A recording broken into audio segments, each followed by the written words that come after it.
please. Councilmember Clark, Here. Councilmember Morgan, Here. Councilmember Peterson, Here. Vice Mayor Brooks, Here. and Mayor Brown. Here.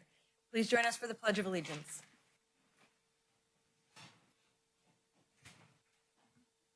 I pledge allegiance to the flag of the United States of America and to the republic for which it stands, one nation, under God, indivisible, with liberty and justice for all. Great, thank you. Do we have any additions or deletions to the agenda this evening? Yes, staff does have a recommended change to tonight's agenda. We recommend removing item 8D from this evening's agenda. That's the council parental leave item. To be forwarded to a future agenda item. Okay, great. We will do that. Excuse me, Mayor, would you mind if we took a brief 5-minute break? There's a tech issue and the video feed isn't feeding in. Okay, yeah, we want to make sure that it's working. Thank So we will you. take a quick 5-minute break and return momentarily. We have staff working on the issue. We just want to make sure it's working correctly. Yeah, absolutely.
Okay, so we're going to go ahead and resume. For those who are joining on Zoom, or I think also watching maybe on any other streaming platform, you won't be able to see any video right now. You will hear the audio and you will see the slides. And since we're about to go into presentations, you don't really need to see us anyway. You'll see the slides for the presentations. So we're going to go forward with the next two, item 3, which is 2 different presentations. And after that, we will reassess if we can get our video of the actual chambers back for those who are watching. All right, with that, we will move on to item 3, our presentations, and we'll start with item 3A, a presentation from O'Neill Sea Odyssey. Welcome, Tracy. Hello, friends, Mayor Brown, council members. Thank you so much for the opportunity to do a little update about the O'Neill Sea Odyssey and just the opportunity to share our gratitude with working with the City of Capitola and the Community Grants Program. Tonight, I wanted to take a moment and just do kind of a high-level overview. I know we only have a few minutes of what is the Sea Odyssey about? Why is it important? Why is it important today? And the work we've been and the progress we've made so far.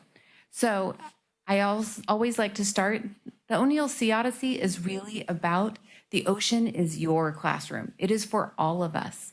We know, if we can go to the next slide, that the Sea Odyssey was started in 1996 by Jack O'Neill.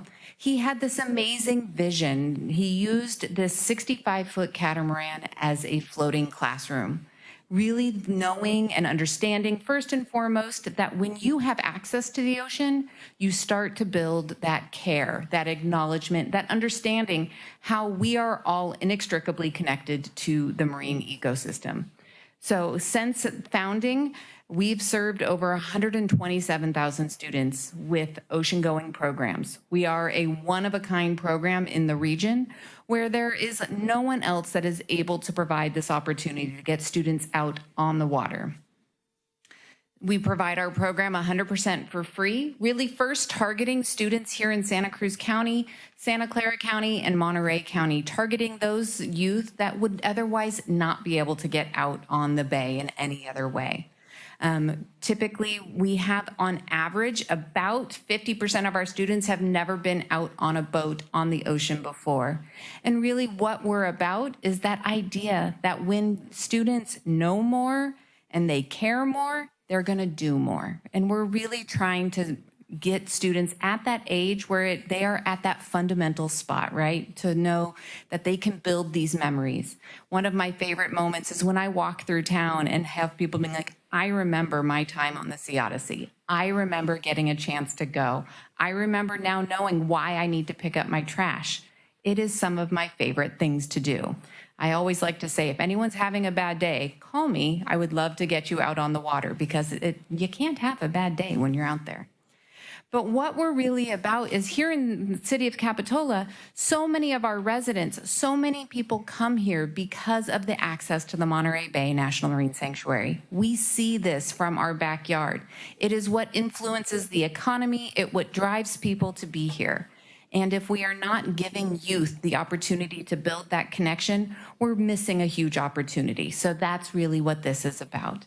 Next slide, please. So just a real high-level overview. When a class is selected to participate with the O'Neill Sea Odyssey, it is not just a field trip, which I think many people think it is. It is a comprehensive 8-hour field experience. We provide selected teachers with the tools to give classroom lessons, both in English and in Spanish. We give them a 3-hour field experience.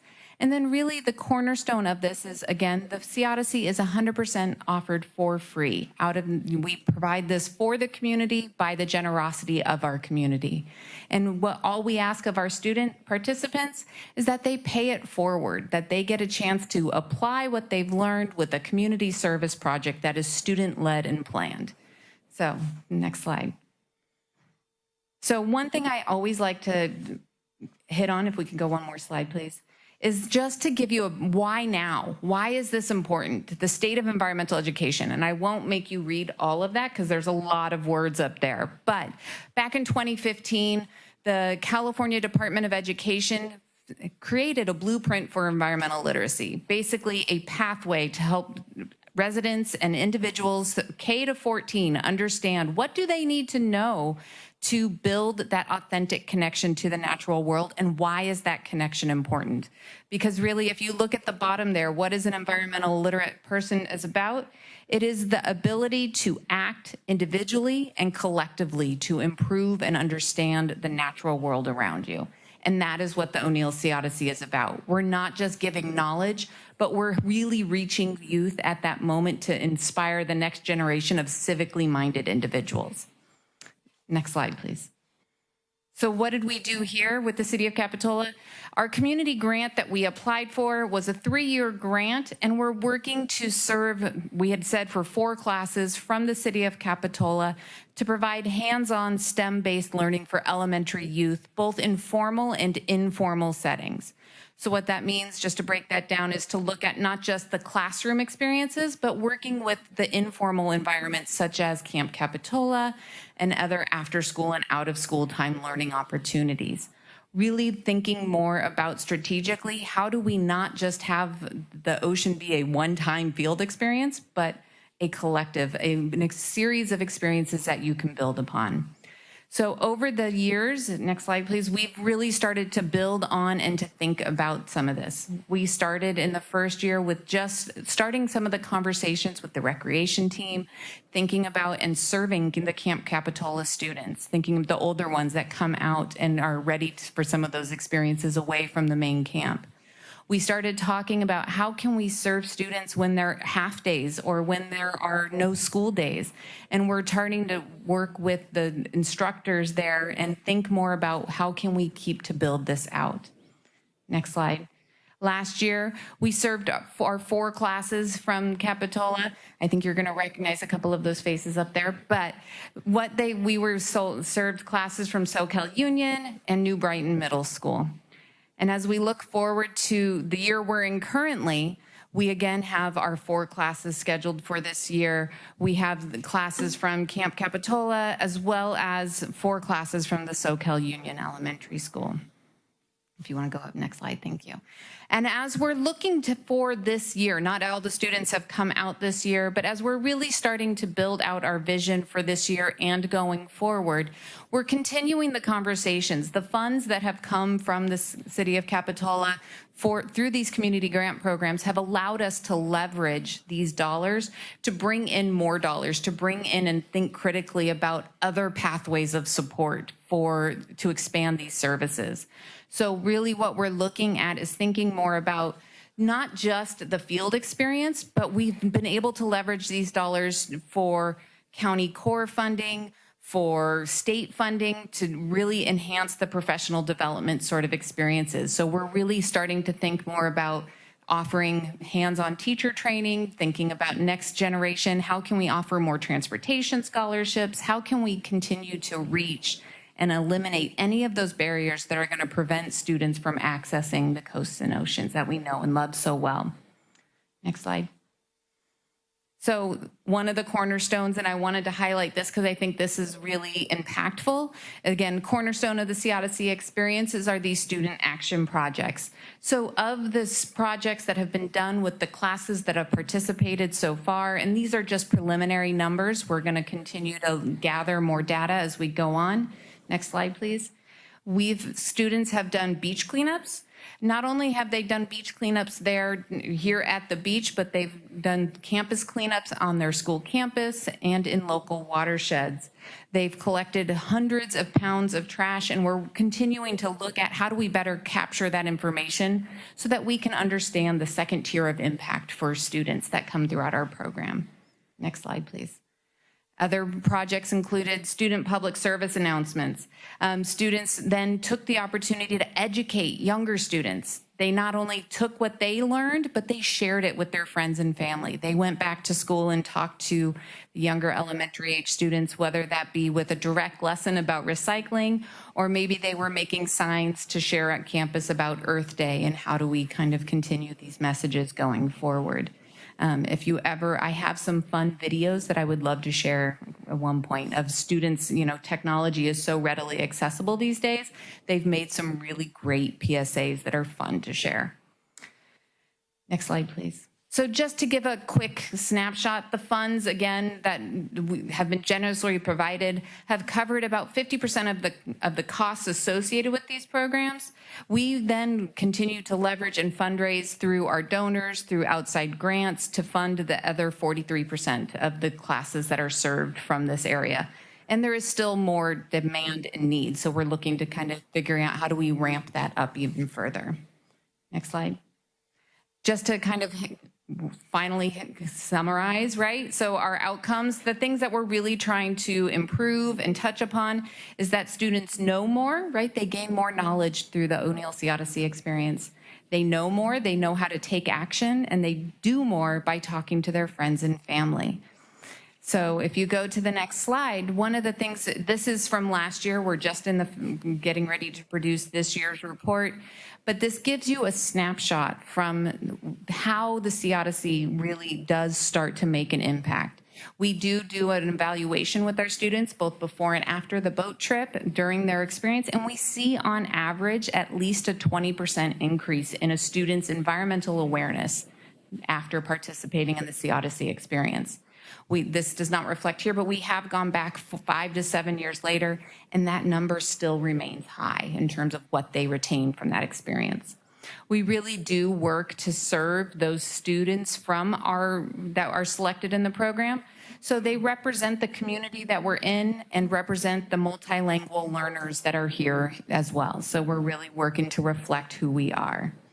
And so last but not least, it's always good to know who's the Sea Odyssey. We are the education we need for the world that we want, for the environment and for the community we aim to build for ourselves. So I really want to thank the City of Capitola for your generosity and for the opportunity to partner with all of you, and I look forward to kind of continuing this as we go forward.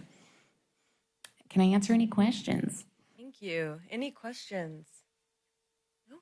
Questions, comments? No? Tracy, thank you so much for sharing that with us. I have had the opportunity to tag along with one of the classrooms, and it's amazing to see these young people and how enthralled they are in learning about our natural environment. Just the work you're doing is truly marvelous. Thank you. Thank you so much. We are grateful for the support, and if you haven't been out, there's a lovely humpback that's right outside here. So if you get a chance to go, well, could just go stand on the coast. She's making her appearance. Thank you. Have a good night.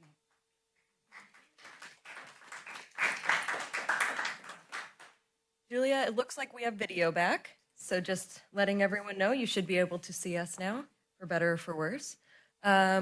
We will move on now to item 3B, presentation from Vista Center for the Blind and Visually Impaired. Hi, welcome. Hello, everyone. Thank you for having me. My name is Sophia Boylan. I am the branch manager of our Santa Cruz location of Vista Center. And I'll be sharing with you a little bit today about what we do for our clients and how we serve the community, thanks to your generous support. Next slide, please. So our main goal at Vista Center is to empower individuals who are blind or visually impaired to embrace life through the fullest, through evaluation, counseling, education, and training. We do hope to restore hope. The biggest thing that we hope is for independence for our clients, increasing opportunities, transforming lives, and confidence. Next slide, please. Vision loss can be a daunting life challenge. Thank you. Some of our clients lose their vision gradually. For others, it's more sudden. But it can bring up fears about daily tasks, loss of independence, and diminished self-esteem, unfortunately. The number of visually impaired people living in California is expected to double by 2050.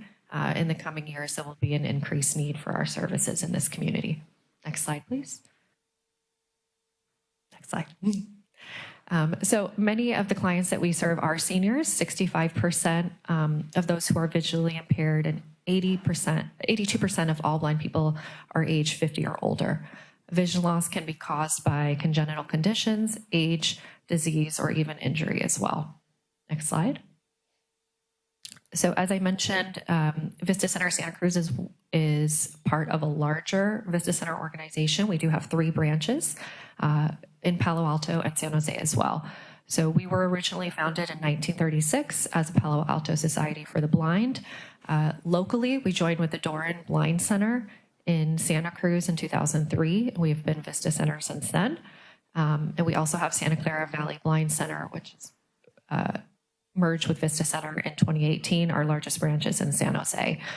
So as you can see, Vista Center has a long-standing history and legacy of serving clients in this community, and we're very proud of that. We are a full-service vision loss provider in the counties of San Mateo, Santa Clara, San Benito, and Santa Cruz counties, and beyond that. Those are our general service areas, but we do see any clients that need our help. Locally in the Bay Area, we serve close to 4,000 clients a year that have vision loss, and really see clients from every age, as young as 3 all the way up to 107. And those are real numbers. We do have clients that come for our services every week who are in their hundreds and happy to receive our services. Our diverse board of directors represents our community. We have many board members and staff members who do have visual impairments or are blind themselves. Our CEO, Cray Lyle, has extensive nonprofit and private sector leadership experience. She has a business degree from Harvard and is a great leader for our team. And those of us under her, the rest of the leadership team, represent a balance of experience and emerging talent. Next slide, please. What makes Vista Center different? We do extend support and learning after a medical diagnosis by providing personal plans for each client based on their needs and wants. For every client, that's a little bit different. So we really do like to meet clients where they're at and serve them in ways that help them meet their own goals. 85% of our clients do not pay for our services based on the generous support that we receive from donors and grantors in the community. And one thing that's very unique about Vista Center is that we do provide itinerant services in a client's home if that's needed for them. Many vision centers do not do that. Okay. Some examples of the programs and services we provide are typically starts with a low vision evaluation. That's the clinical aspect of what we do. And then clients in their journey flow into the programs and services that include instruction on daily living skills like safe cooking, assistive technology training, youth services, and also community services, programs that happen out and about in Santa Cruz County. I don't know if you've ever seen us in a community. I have a few pictures to show you guys at the end. Next slide, please. So how do we serve our clients? We like to take a holistic approach. There are both mental and physical aspects of vision loss, and our organization is happy to help our clients with both.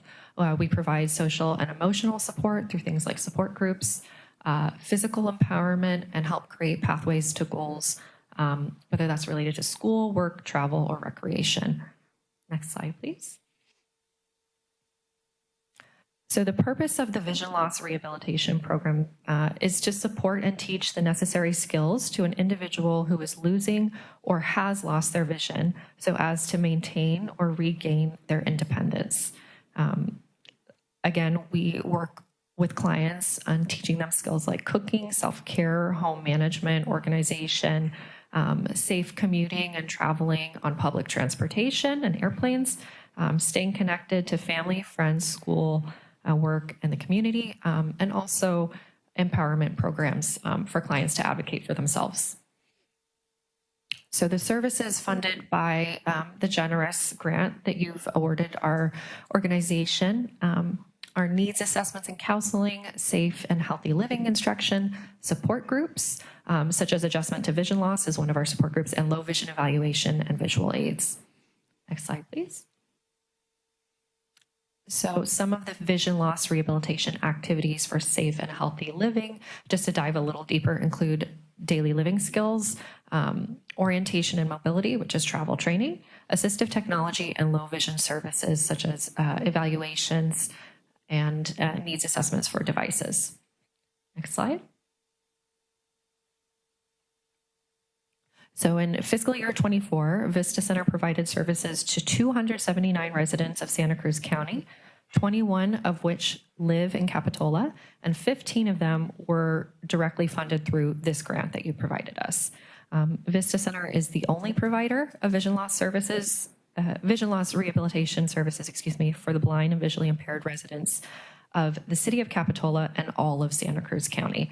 And one thing that does make us very unique is that there is no end date to the services we provide to our clients.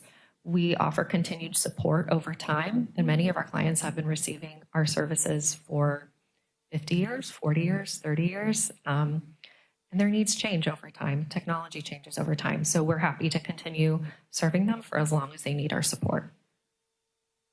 Next slide. So just to touch on outcome evaluation, we do use certain metrics to evaluate the success of our programs. I personally collect these surveys from clients, and it's my pleasure to do so. We have a goal of 85% the success rate for our programs, and out of the surveys we collected, 100% of clients reported better mental health, increased confidence for daily living and mobility skills, and most importantly, increased independence and knowledge of community resources. Next slide.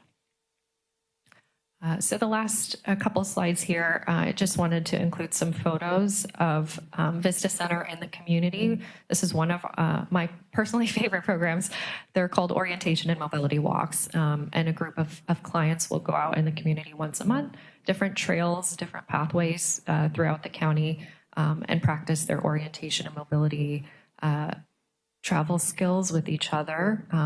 And also receiving sort of that emotional support, as many of our clients do face isolation. Next slide. There's just another picture of our clients practicing their skills on the boardwalk.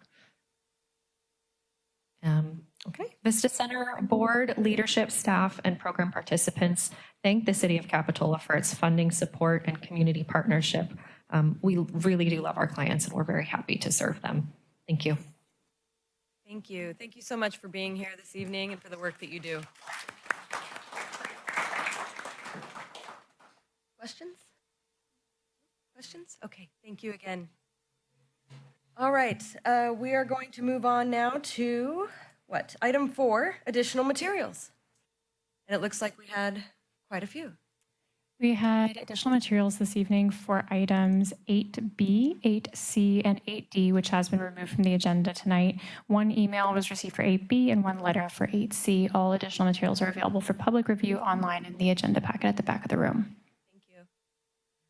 Okay, we will go now to item 5, oral communications by members of the public. This is an opportunity for the public to address the council on any items not on tonight's agenda or on items on our consent agenda.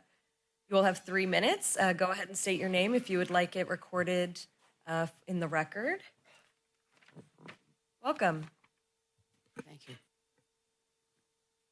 Okay, do this. My name is Janet Edwards. I live in an unincorporated area of Santa Cruz, but off of Gross Road, and I travel through Capitola all the time. And I missed your meeting on the work you're going to do on 41st, so I came to put in my 2 cents worth of the traffic I see on 41st. The first worst place is Claire's and 41st, and it involves northbound from on 41st and people turning left from the mall onto 41st. The cars go through the red light all the time, and a lot of times they stop in the middle of the intersection and don't move for a few minutes. They sometimes block not only the right lane, but the other 2 lanes, and even the left turn lane from cars going southbound. It's a nightmare, and it's frightening if you're going through there. My suggestion is that you start ticketing these people who stop in the intersection, and maybe people will learn not to do this. Also, I noticed today that the worst thing is somebody making a U-turn from going southbound, and they wind up for sure blocking that lane. And I know that people would appreciate it if that area could move a little faster. It's better than it used to be, but it's still bad. And I know it's the freeway. The other part is one that really affects me, and that's Gross Road going east to North 41st. And most of the people are trying to get on Highway 1 South. The problem is that light is too short. Sometimes I've even been the first car trying to go left, and I barely moved before the whole thing turned yellow. So it's terrible, and we've had a lot of traffic. It's certainly worse while they're constructing, and there are days where it can take half an hour to come from South Rodeo Gulch to 41st, where it's a minute or two on a normal day. So we would appreciate it if you would lengthen that time. When somebody uses the crosswalk, it's 25 seconds.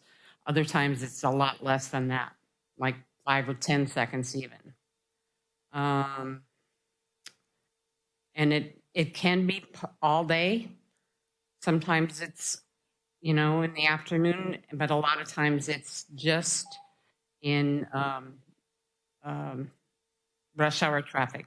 But we would appreciate some help. And so I will turn this in. If you have any questions, I'll be happy to answer them. Thank you. Thank you. Appreciate your comments. You can. Thank you.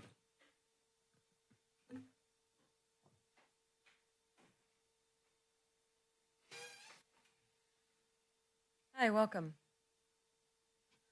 Didn't do this right the last time. Okay, hi, my name is Terry Thomas, and I am here to ask the City Council if they would please strongly request that the officers of the police department spend much more time on Park Avenue giving out tickets, especially while the ramp is closed for the next month and a half. Yesterday morning, I went out to pick up the garbage cans on the street, and I saw cars going at least 45 miles an hour, and I'm yelling at them to slow down. My husband's about ready to disown me because of it, because I do it all the time. But I shouldn't be the police officer, and you guys are missing out on a lot of revenue because you're not ticketing people on Park Avenue. Please ask them to get out there and do something. Thank you. Thank you.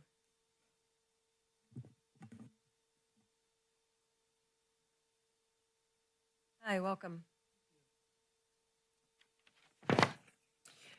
My name's Cheryl Ban, and I really appreciate the opportunity to have oral arguments and competition here. Commentary, get a little nervous. I'm addressing you tonight in response to the September 26th meeting about the Noble Gulch Dog Park. And staff made time to meet with the dog owners and gather their input. And yet, as far as I know, property owners, and I wasn't notified of a meeting or input.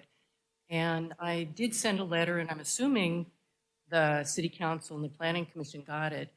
I didn't receive any acknowledgement of that or asked to be part of any meetings. So I just wanted to let you know that there was part of a piece from my perspective that was left out. Anyway, I wanted to make a couple comments, and it doesn't appear that there's any sound mitigation being addressed in the proposed plan as I looked it over, and the quiet enjoyment of the property owners and other park users, I think, is at risk. If you've been to the park, you can see it's very tranquil, even though there's traffic and cars going by. The dogs bark.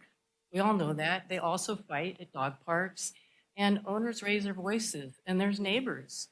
And there's two more thoughts that I have. We have the birds in the area been recognized and considered? Because years ago, there was a skate park that wanted to try and locate in the Noble Gulch Park. And the consideration was about the birds and the noise. So I just thought I would bring that up. Also, I realize the cost, about 80,000, depending on what is added to it, is a really added burden to the city and to the public, especially at a time when we're trying to raise funds for more revenue for the city. So anyway, I know it's hard to find solutions, so it doesn't negatively impact the neighbors and also the dog owners to have a place. I really appreciate this. Some ideas, because we're working on, especially tonight, for the Capitola Mall. Maybe we're envisioning the mall with a place for the dog park. Also, maybe Jade Street is being reworked. Maybe there's something to be there. Also, McGregor does have an existing dog park, and maybe that can be improved upon. So anyway, I really appreciate you listening and taking the time. And if you want to get in touch with me, I sent a letter to everybody. Cheryl Band's my name. So thank you. Thank you.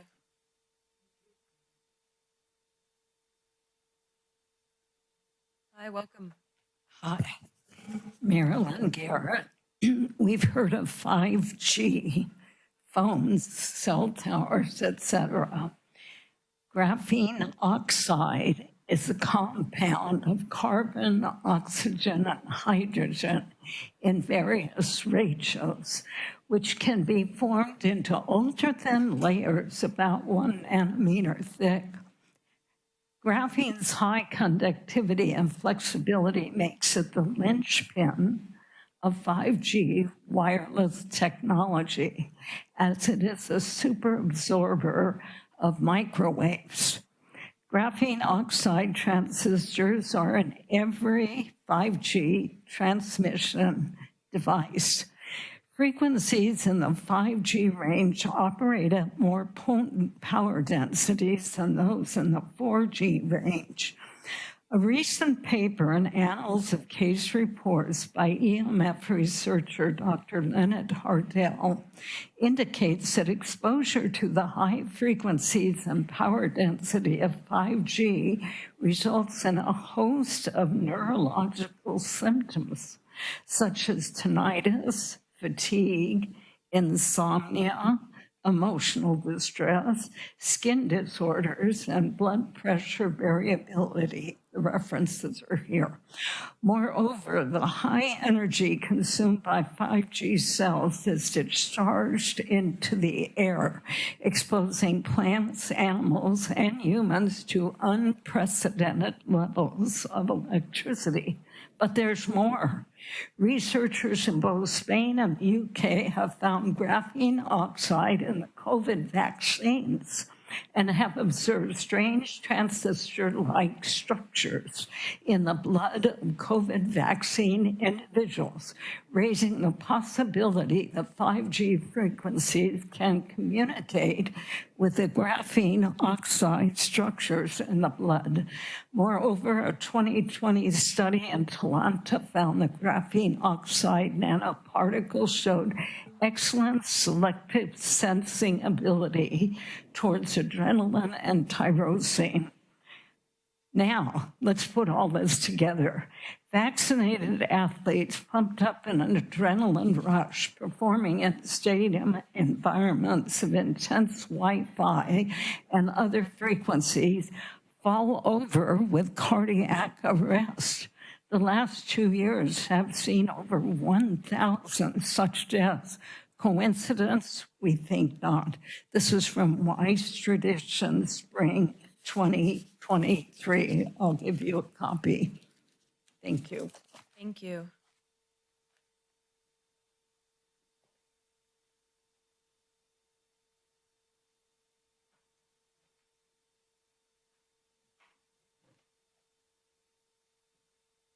Hi, welcome. Hi, Council. I'm Matt Arthur. I'm a member of the BIA, actually board member of the BIA. I'm just here to let you guys know and remind you that about a month from yesterday is our sip and stroll that's going to take place down in Capitola Village. It's November 9th from 12 to 5. Tickets are going to be available in the community room just behind us here, $45. I know how much you guys appreciate and support the local businesses down here. It's going to be a great event. So this is a reminder just to you guys. Love to see you guys out there participate, but also a reminder to the community. Appreciate it. Thank you. Thank you. It is a great event. I volunteered at several sip and strolls. They're a lot of fun. Hi, welcome. Evening. My name's Karen Hanna. My mom was the founder of the Doran Resource Center for the Blind, which merged with the Palo Alto Blind Center and created the Vista Center. So it's something very close to our family. But I just want to reiterate all the great things the Vista Center does. It's such an amazing resource for a community of this size. There's so many, with all the medical deserts that are out there and places where hospitals are closing and people just can't get services. The things that the Vista Center offers are life-changing from little kids to adults. My mom was a brailer, and she had a student from kindergarten all the way till he graduated from high school who did all his brailing for him and did things that allowed him to participate in classes to make him not unusual from his classmates. And he even came to her funeral when she passed. So it's an amazing organization. So I just wanted to say, if anybody knows anybody who's losing their vision, we have so many seniors here, the hardest thing about the Vista Center and the work they do is getting the word out, because people just don't know it exists. And so if you know anybody who is losing their vision or has lost their vision, the technology that they keep up with, having a low vision clinic in a community this size is miraculous. Because if you're a senior and they say, well, you have to go to San Francisco for low vision evaluation, it's probably not going to happen. So it's absolutely life-changing. So anybody that you know that you can spread the word about the Vista Center and what they offer, their office is right over there by Dominican Hospital, and it's just a great organization. So I appreciate the city of Capitola supporting them. Thank you. Thank you. Hi, welcome. Hello, good evening, Mayor, council members, staff. I'm Melinda Orbach. I just want to say that I was here at the Chambers last Wednesday. There was a candidate forum for me and Margot and Jerry, as well as Enrique, where residents got to hear from all four of us and what our ideas and priorities are for Capitola to make it a better place to live. It was a great evening of thoughtful and respectful sharing of ideas, and I'm so grateful for all the candidates for stepping up due to the love of our community. I think we're stronger because of it. For folks who missed that exciting evening, you can see it on my website, melinda-orbach.com. Also to report that last Tuesday, next door at the community room, we had a strategic plan meeting hosted by the city and Barry Dunn. There was a great turnout, great conversation.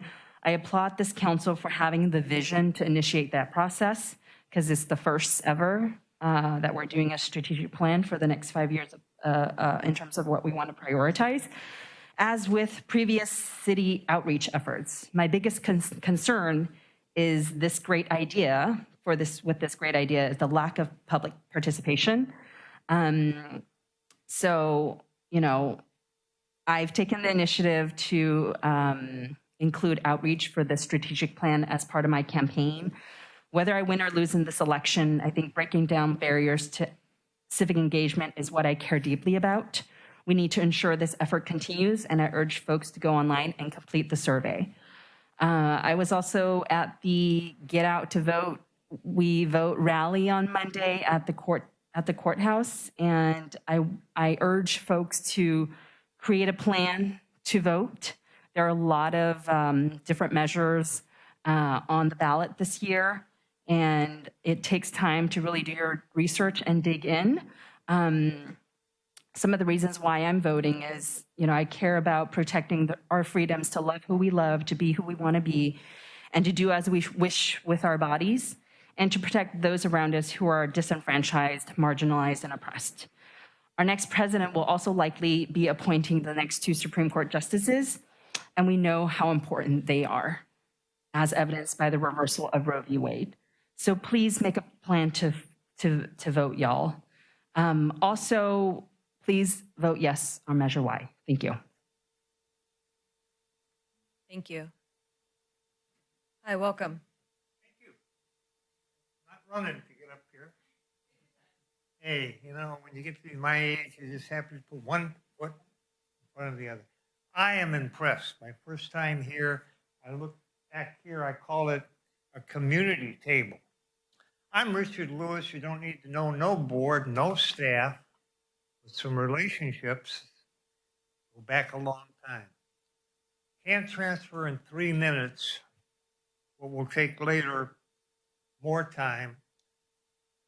If you just take time to see the board and the staff of America's Promise, brand new idea, to fine tune, I'd like your feedback. Bring to Capitola, Capitola's promise. What is your promise to our children and youth? I'm here because I heard you've got a plan for over here at the mall. And so all I can do is say hello, no board, no staff. But with the police chief back here, we're going to introduce the idea of an initiative called End Crime Inc. We don't have to worry about money. We have to worry about next November, some women sitting and running our county. I'm not worried. Those who don't know me, my invitation, which is big, is only less than 100 people voted at Cabrillo for the student government. Take it local. Come over on Thursday yourself to student government and get behind my friend who was trying to create a strategy. We need help to create a for-profit business. That's Ted Burke, that would put 100% of his money, like Paul Newman did, back to student government. So, look, I'm not a politician. Those that know my family, Bob and Jack Lewis, I'm the younger brother who never tried to make money, but that's Lewis Volkswagen. All I can do is, wasn't going to get up there. What a beautiful room, community. Let's make this table a possibility, but let's wait till November. So please, America's Promise, see the board, that's General Powell, and see what you can do to fine-tune the idea of what we could do at the mall in that former Red Lobster building. You know I'm going to connect and give me my vote when I go home. But come on, look at who's there, your neighbors. I hope I made sense. I don't see, I got 25 seconds. In the history, the county is moving to a youth structure. How come Capitola couldn't have a youth mayor and a youth city council? It's up to you. Thank you. I'll be back. I mean, this is a beautiful room. Thank you. To all of you, peace.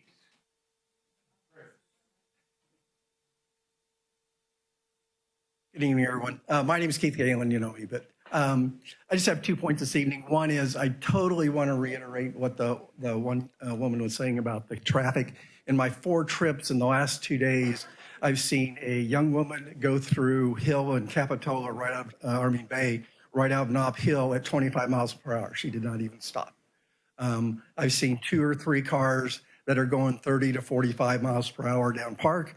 And even yesterday, coming back from Ace Hardware and Aptos, because someone wanted to get through the traffic, they cut into the newly paved center section that Granite Construction has put and cut through that construction all the way down to Park Avenue in 4 trips.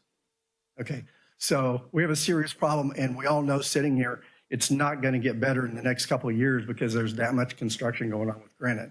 So this city council needs to take some action and needs to help the police department with some policies and some things that we can do to resolve that, working with the county too. The second thing is, I think we're all recognizing that it's becoming trying times and really challenging for this city. And it has such a unique and quaint history and uniqueness to it that separates it from so many other cities across the country.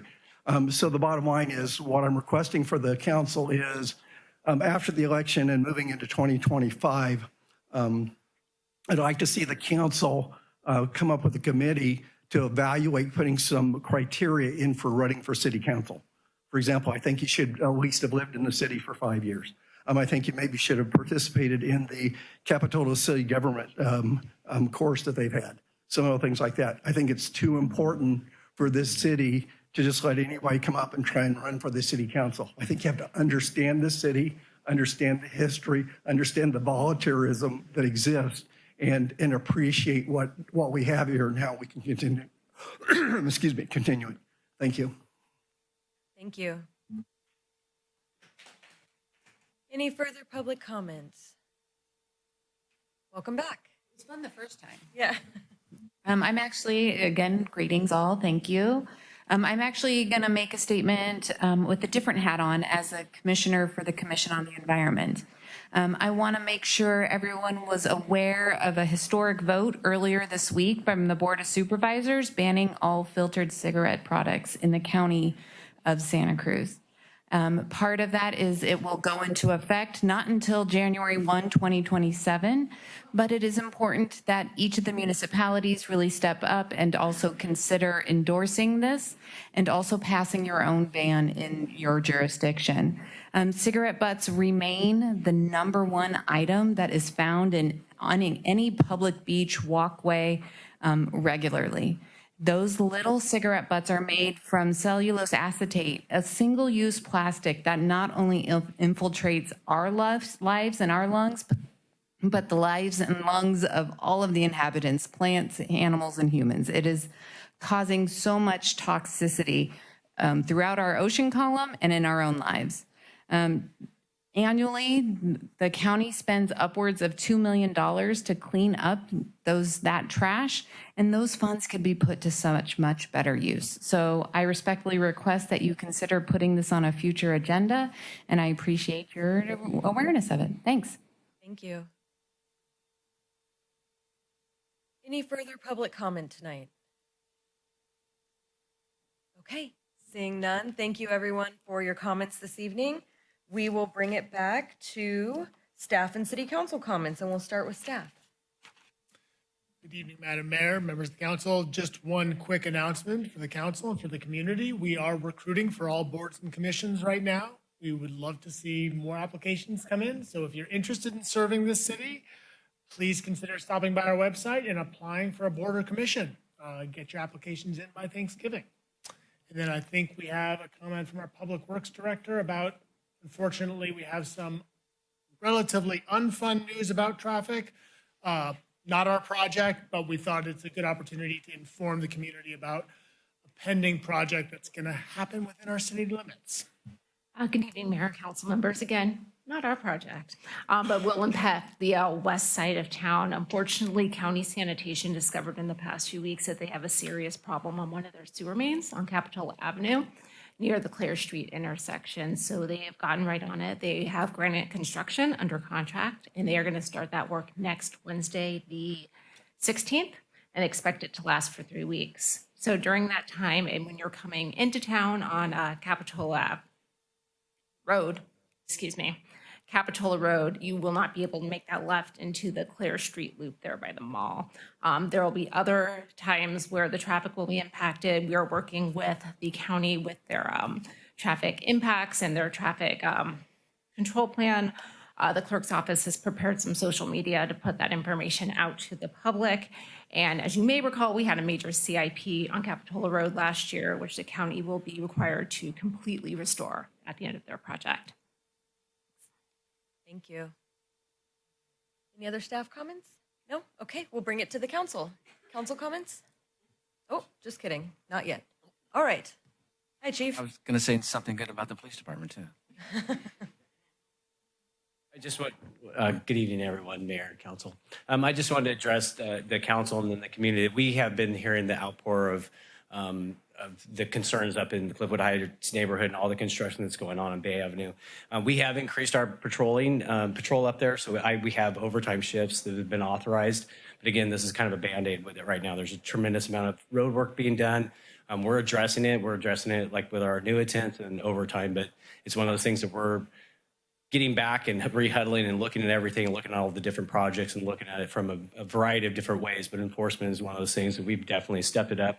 It's congestion. There's a lot of frustration. It's gridlock at one point, and then there's people speeding just really abusing those neighborhoods. We hear the complaints from people. We're stepping forward, like I said, with our enforcement of it, but we need to look at this from a much bigger holistic, way, because it's a major issue. So if you have any more comments or questions with that, I'm happy to, like I said, we've been responding to all the emails and interactions, and then we're going to, at some point, have some sort of community meeting, but we got to get our heads around everything that's going on, because there's just a lot of different projects up there. Thank you. Appreciate that. Hey, before you leave, would you be interested in sharing about why you have pink patches on? Oh, yes. October is our Cancer Awareness Month, and so it's a pink patch.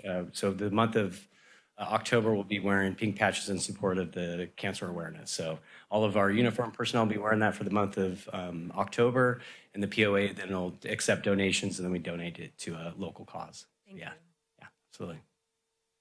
All right. We'll bring it now to council. Geez, we just can't catch a break on the traffic. It's not going to get better very soon. But what I'd like to give a shout out to the police department's social media. They continue to do the education on e-bikes, which is a big thing. Also, the traffic issue, that's another good thing they can do. They can put stuff out about traffic, and people can connect to the police department. So reach out to the social media for the police department. They do a great job of getting things out there for us. Thank you. Yeah, my comment was just, I wanted to touch base with the PD I know we're getting an influx of information on different areas, and, but I'm glad to hear that there's some measures being taken. So I want to take that seriously. Thank you. Yeah, thank you. I would be interested in having some more information on the filtered cigarette ban come back to council, either from representatives from the county or other organizations like the Surfrider Foundation who are involved in that project.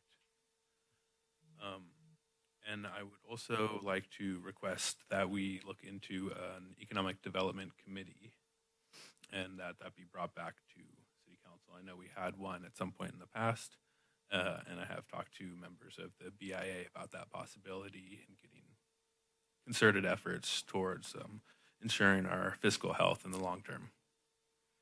Thank you. Yeah, thank you. So just as a reminder to our community, we do have a strategic plan survey online. We've touched on it multiple times. We are trying our best to get that information out to you and deliver to you, just not in an online forum, but to every single committee if you're on one. Also, today was bike to or walk to school day. And I was really, really disappointed in our drivers today, especially at the Bay and Hill intersection quick build. I'd really like staff, Jamie, if you guys can come back to us or in a Friday update, let us know about all of the construction that's coming our way. One of the things that we have control over is Bay and Hill intersection quick build. And right now, I'm not feeling as if it's creating a safer situation for our pedestrians and our bicyclists at this point.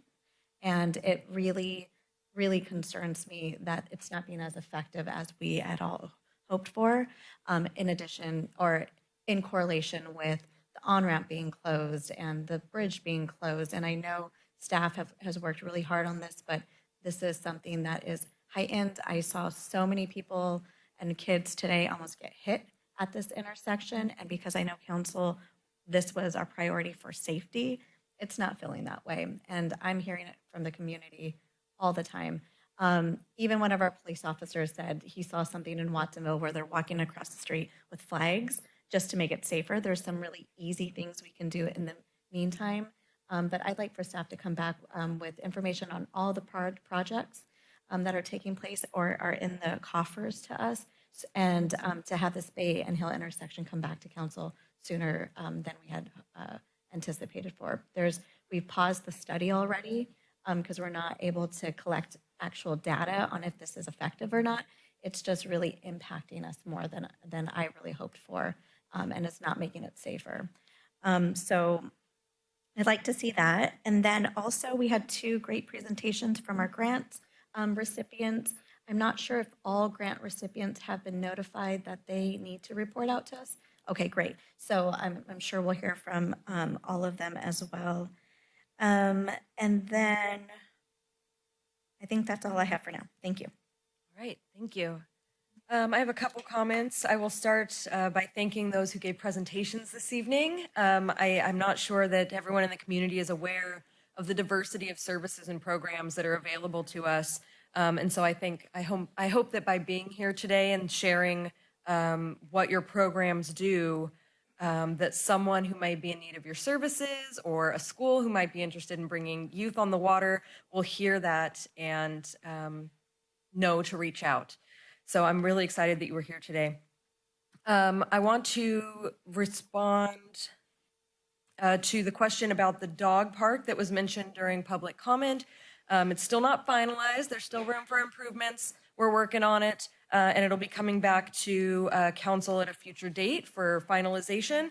We're not spending any money on it yet because we don't have it. So we'll be working on kind of fundraising in that regard too, but we hear you and please do stay tuned. We welcome your feedback as we continue in the process. In that same kind of vein of feedback and reaching out and whatnot, a member of the public notified me that a concerned citizen was worried about the benches on the wharf not being installed. The benches, I understand, that have not been installed yet are not installed because they are going to be in places where the food trucks and the bandstand were.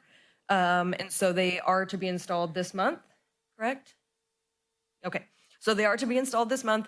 I know social media can feel like a good way to blow off some steam, but if you're looking to make a difference, please reach out to the council directly. We would love to hear from you. And, you know, if you want action, we got to hear what your concerns are. So let us know. We're all here, council and staff. We are a city known for accomplishing great things together, so let's continue that reputation. And also kind of in that same vein about another comment that was made during public comment. We do have quite a few youth programs here in the city of Capitola that we're very proud of. We do have a Youth Mayor for a Day program. It's an essay contest that we're going to be hearing from our youth mayors in the coming weeks. We've got youth seats on our boards and commissions. We have a dedicated children's fund. We have a youth civic mentorship program that we just started. What is it? Liaisons. Yes, thank you. And then we have a Youth and Children's Bill of Rights as well here in the city of Capitola. So there's always room for more input on any additional youth-related projects or programs because they are the future, and we got to make sure that they're set up for success.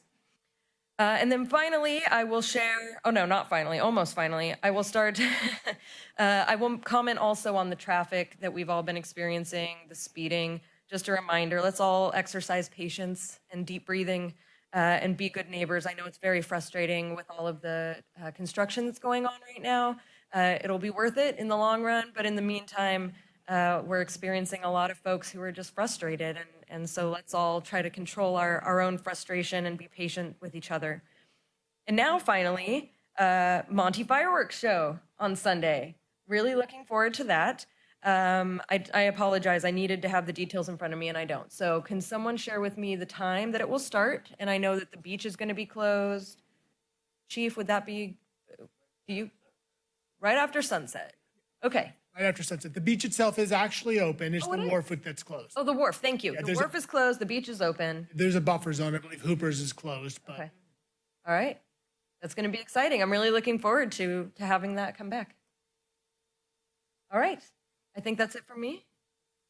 All right. Okay, great. We are going to move on now to our consent agenda, item 7. All of these items will be enacted by one motion in the form listed below, unless any member of the council would like to pull an item from consent. Okay, hearing none, we will entertain a motion. I can move the consent agenda 7A and B. I'll second it. All right, we have a motion and a second. All in favor say aye. Aye. Any opposed? Any abstentions? Motion carries unanimously. We'll go to item 8A, Netherlands Transportation Study Visit.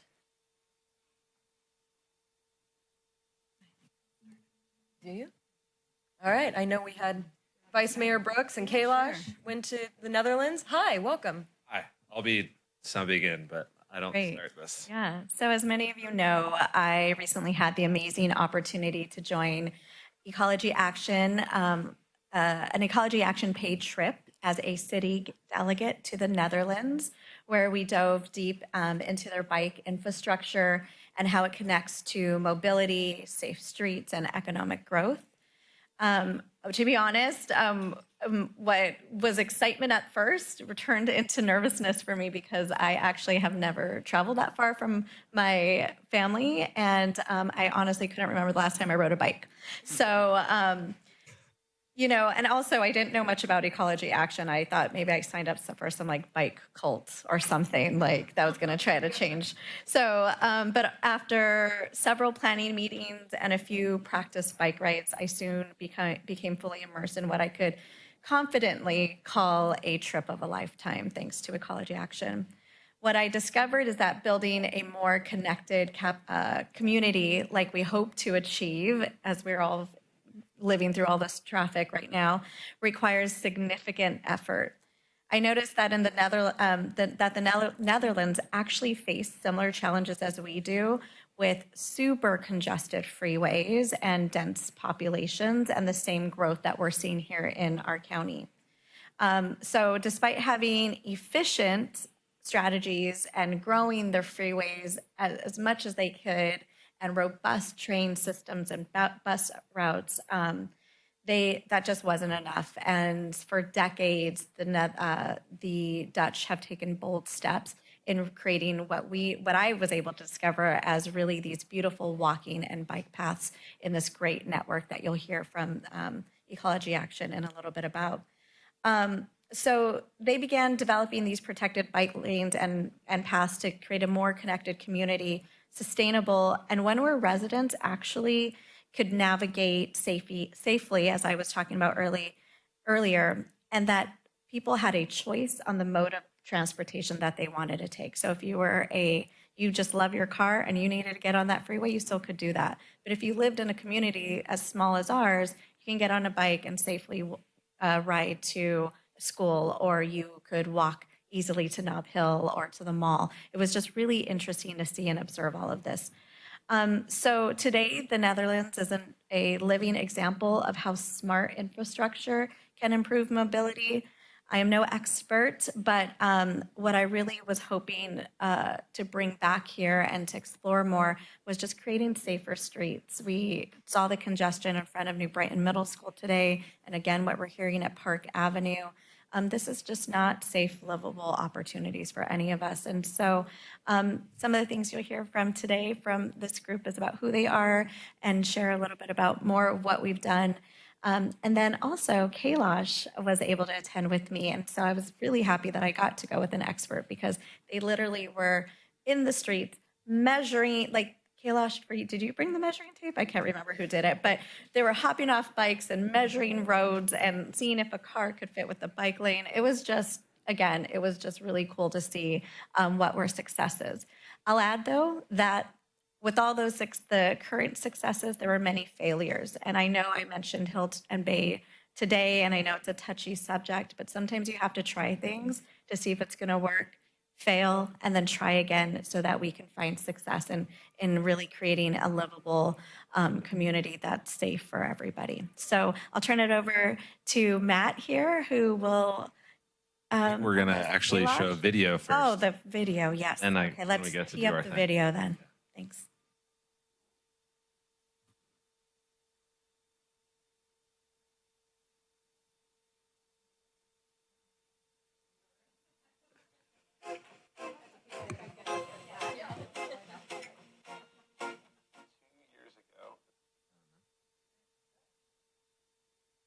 Dutch Cycling Embassy did a trade mission over to the United States. So we're here in the... Do we have sound? California.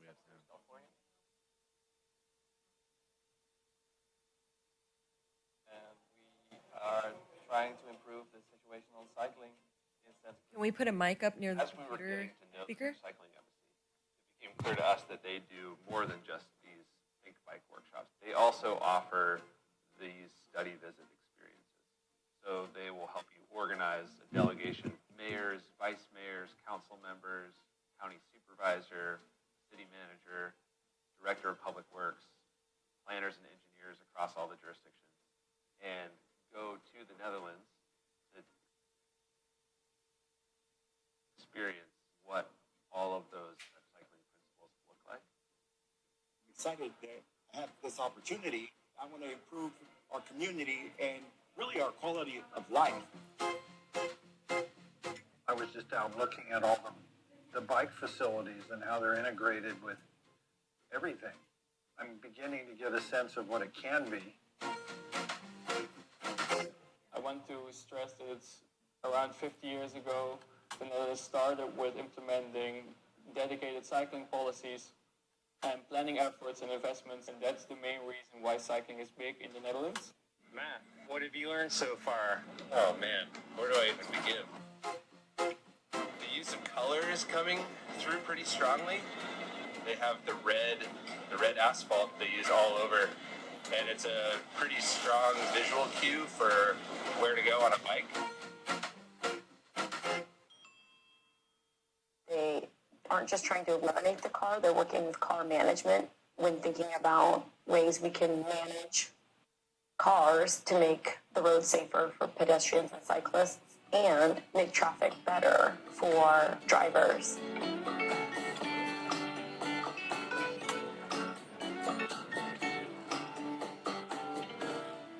It's not just a single bike lane.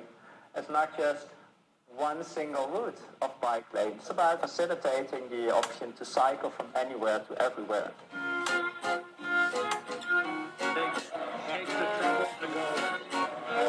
One of the things I thought was really interesting, my takeaway was meeting politicians where they are. You're trying to find ways to make people work together. Like, work with what you got, in other words. And I think we constrain ourselves in We those let areas. perfect be the enemy of the good. Yeah. You can't expect me to not drive when, like, the bus is full or there's no bike lane. What kind of events can we do to show that, yes, it's a mode of transportation, but it also is a way to connect as a community? They're not all that different from the challenges that we've had. They've just been looking at it for longer. The goal is to create a child-friendly city, right? Because once you get these kids riding when they're young, they'll keep riding, they'll ride to university, they'll ride when they're older, and they hopefully will even teach their children how to ride, and that's how you get intergenerational change. You have to give them the alternative that has to be safe. You can't expect people to start riding your bike if it's really, really dangerous. With a roundabout, you only stop because there's somebody else that needs to go first, right? Learned that it took a really long time to get where the Netherlands is now. What are the steps that we can sort of take to kind of like change and shift that culture? What I've learned is like we have so many people and we need to create opportunities and ways for them to travel, and bikes is one of them. 1, 2, 3.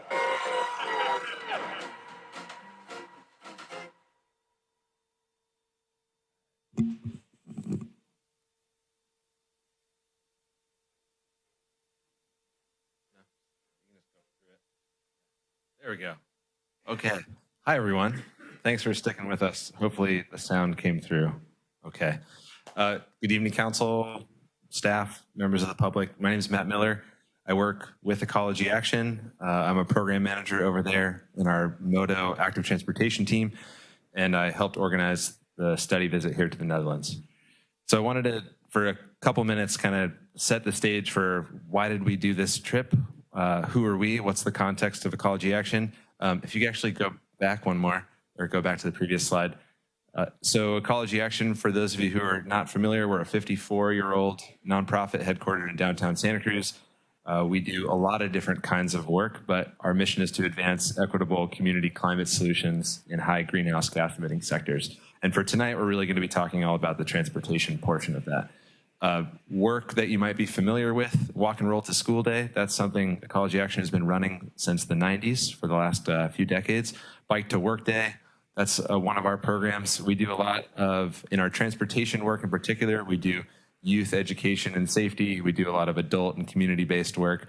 We have a planning team where we do active transportation plans. So we kind of have quite a mix of different offerings that we do as an organization. Okay, now we can go. So, and this has 4 advancements on this same slide, so I'll just give you a heads up. So a couple of years ago, we were presented with an opportunity to host the Dutch Cycling Embassy here in Santa Cruz. We partner with Gazelle Bikes, which is a Dutch company. Their North American headquarters is here in Santa Cruz, and they were hosting a trade mission from the Netherlands here in Santa Cruz, and they reached out to us about organizing basically a bike summit for 2 days. So we got together a group of 35 or so people from across Santa Cruz County and Monterey Bay to look at how would it work? What could it look like for us to actually unlock multimodal mobility, biking, walking, transit, and cars? How could it all work together so that we're not so dominated in one particular area? As we'll touch on multiple times throughout tonight, the Netherlands was all in on cars up until about 50 years ago. And then the people and the government of the Netherlands came together and decided there has to be a better way. And what is that way? And the last 50 years has basically been a demonstration of a commitment to trying to figure that out. And today, the Netherlands has actually gotten to the point where they're like, we've got this pretty well sorted, and now we're going to actually share this knowledge with the rest of the world. And so they host workshops. They will host you for a study visit. They have a range of things that they can offer to support other regions like Santa Cruz County to kind of help figure this out. So let's go to the next. So this looks like it's a view of the night sky, but actually what we're looking at is a heat map of bicycle infrastructure. And that big, bright top left, that is the Netherlands. That is all of their bike infrastructure. We can go one more. This might be a view you're slightly more familiar with. This is Google Maps with the bike layer turned on. All of the green that you see corresponds to bike lanes and bike paths. Let's go one more. And then this is Capitola. Similarly, looking at the green, obviously there's less, but that isn't to communicate like, look, we don't have anything going on. It's just it's to look at what the potential could be, you know, with bicycle-oriented multimodal policies. All right, we can go forward. So who went on this trip? The final group was 30 delegates from across Santa Cruz County. We had a couple of bonus delegates, one from the Transportation Agency of Monterey County and AMBAG. But the rest of our 4 local cities, the county, UC Santa Cruz, the RTC, all attended and sent one or multiple representatives on this trip. We'll keep going. We had polled all of the delegates before the trip. What topics, what are areas that you really want to focus on while we're over there? And the list of 7 that you see on the screen here represent what this group of 30 were interested in uncovering more about. And we'll be kind of touching on, and really Kailash will be kind of looking at a few of these. We don't have the time tonight to go into all the detail, but we'll just kind of give you a representation of it. We can follow up later after this evening. So big picture headline, 30 of us from this region. We traveled to the Netherlands for a week-long study visit, and we really, really expanded our working knowledge about safety and livability and mobility. We have a lot more that this county now is aware of that we can, you know, bring to bear in our local cities like Capitola. It's important to note that the Netherlands went from all in on cars like LA or New York or Bay Avenue with all the construction. And then they made a choice, and what they've gotten to now is that 28% of all the trips that happen in that country are made by bike. And if you ask people, hey, do you really like biking? The answer isn't, yeah. They're just like, no, it's just kind of the easiest and best way to get around. In a really similar way that we may relate to car driving. It's just like, no, it's just the best way to get around. But they have a comprehensive network to support that. And in the moment of right now, you know, we have congestion, we have traffic, we have climate change, we have e-bikes, name your thing. We've got, you know, a lot of work to do to increase walking and biking in transit and reduce GHG in the process. And it will require transformative and important infrastructure changes. And this trip just gave the 30 of us a much better view of how that could be done. And so with that, I'd like to hand it over to Kailash to take through some content, and then I'll be back here at the end. Thank you, Matt. First, I'd like to quickly thank Ecology Action and the staff behind the scenes that made this trip possible, as well as the 20 other delegates, including Councilmember or Vice Mayor Brooks. Everyone put in so much energy during the course of our 72-hour whirlwind trip with 10 to 12-hour days, with meetings, presentations, tours, debriefs, and discussions. Everything went seamlessly. We learned so much, saw so much, and nobody got lost. The next few slides, we've pulled out a few key takeaways that we'd like to share with you tonight.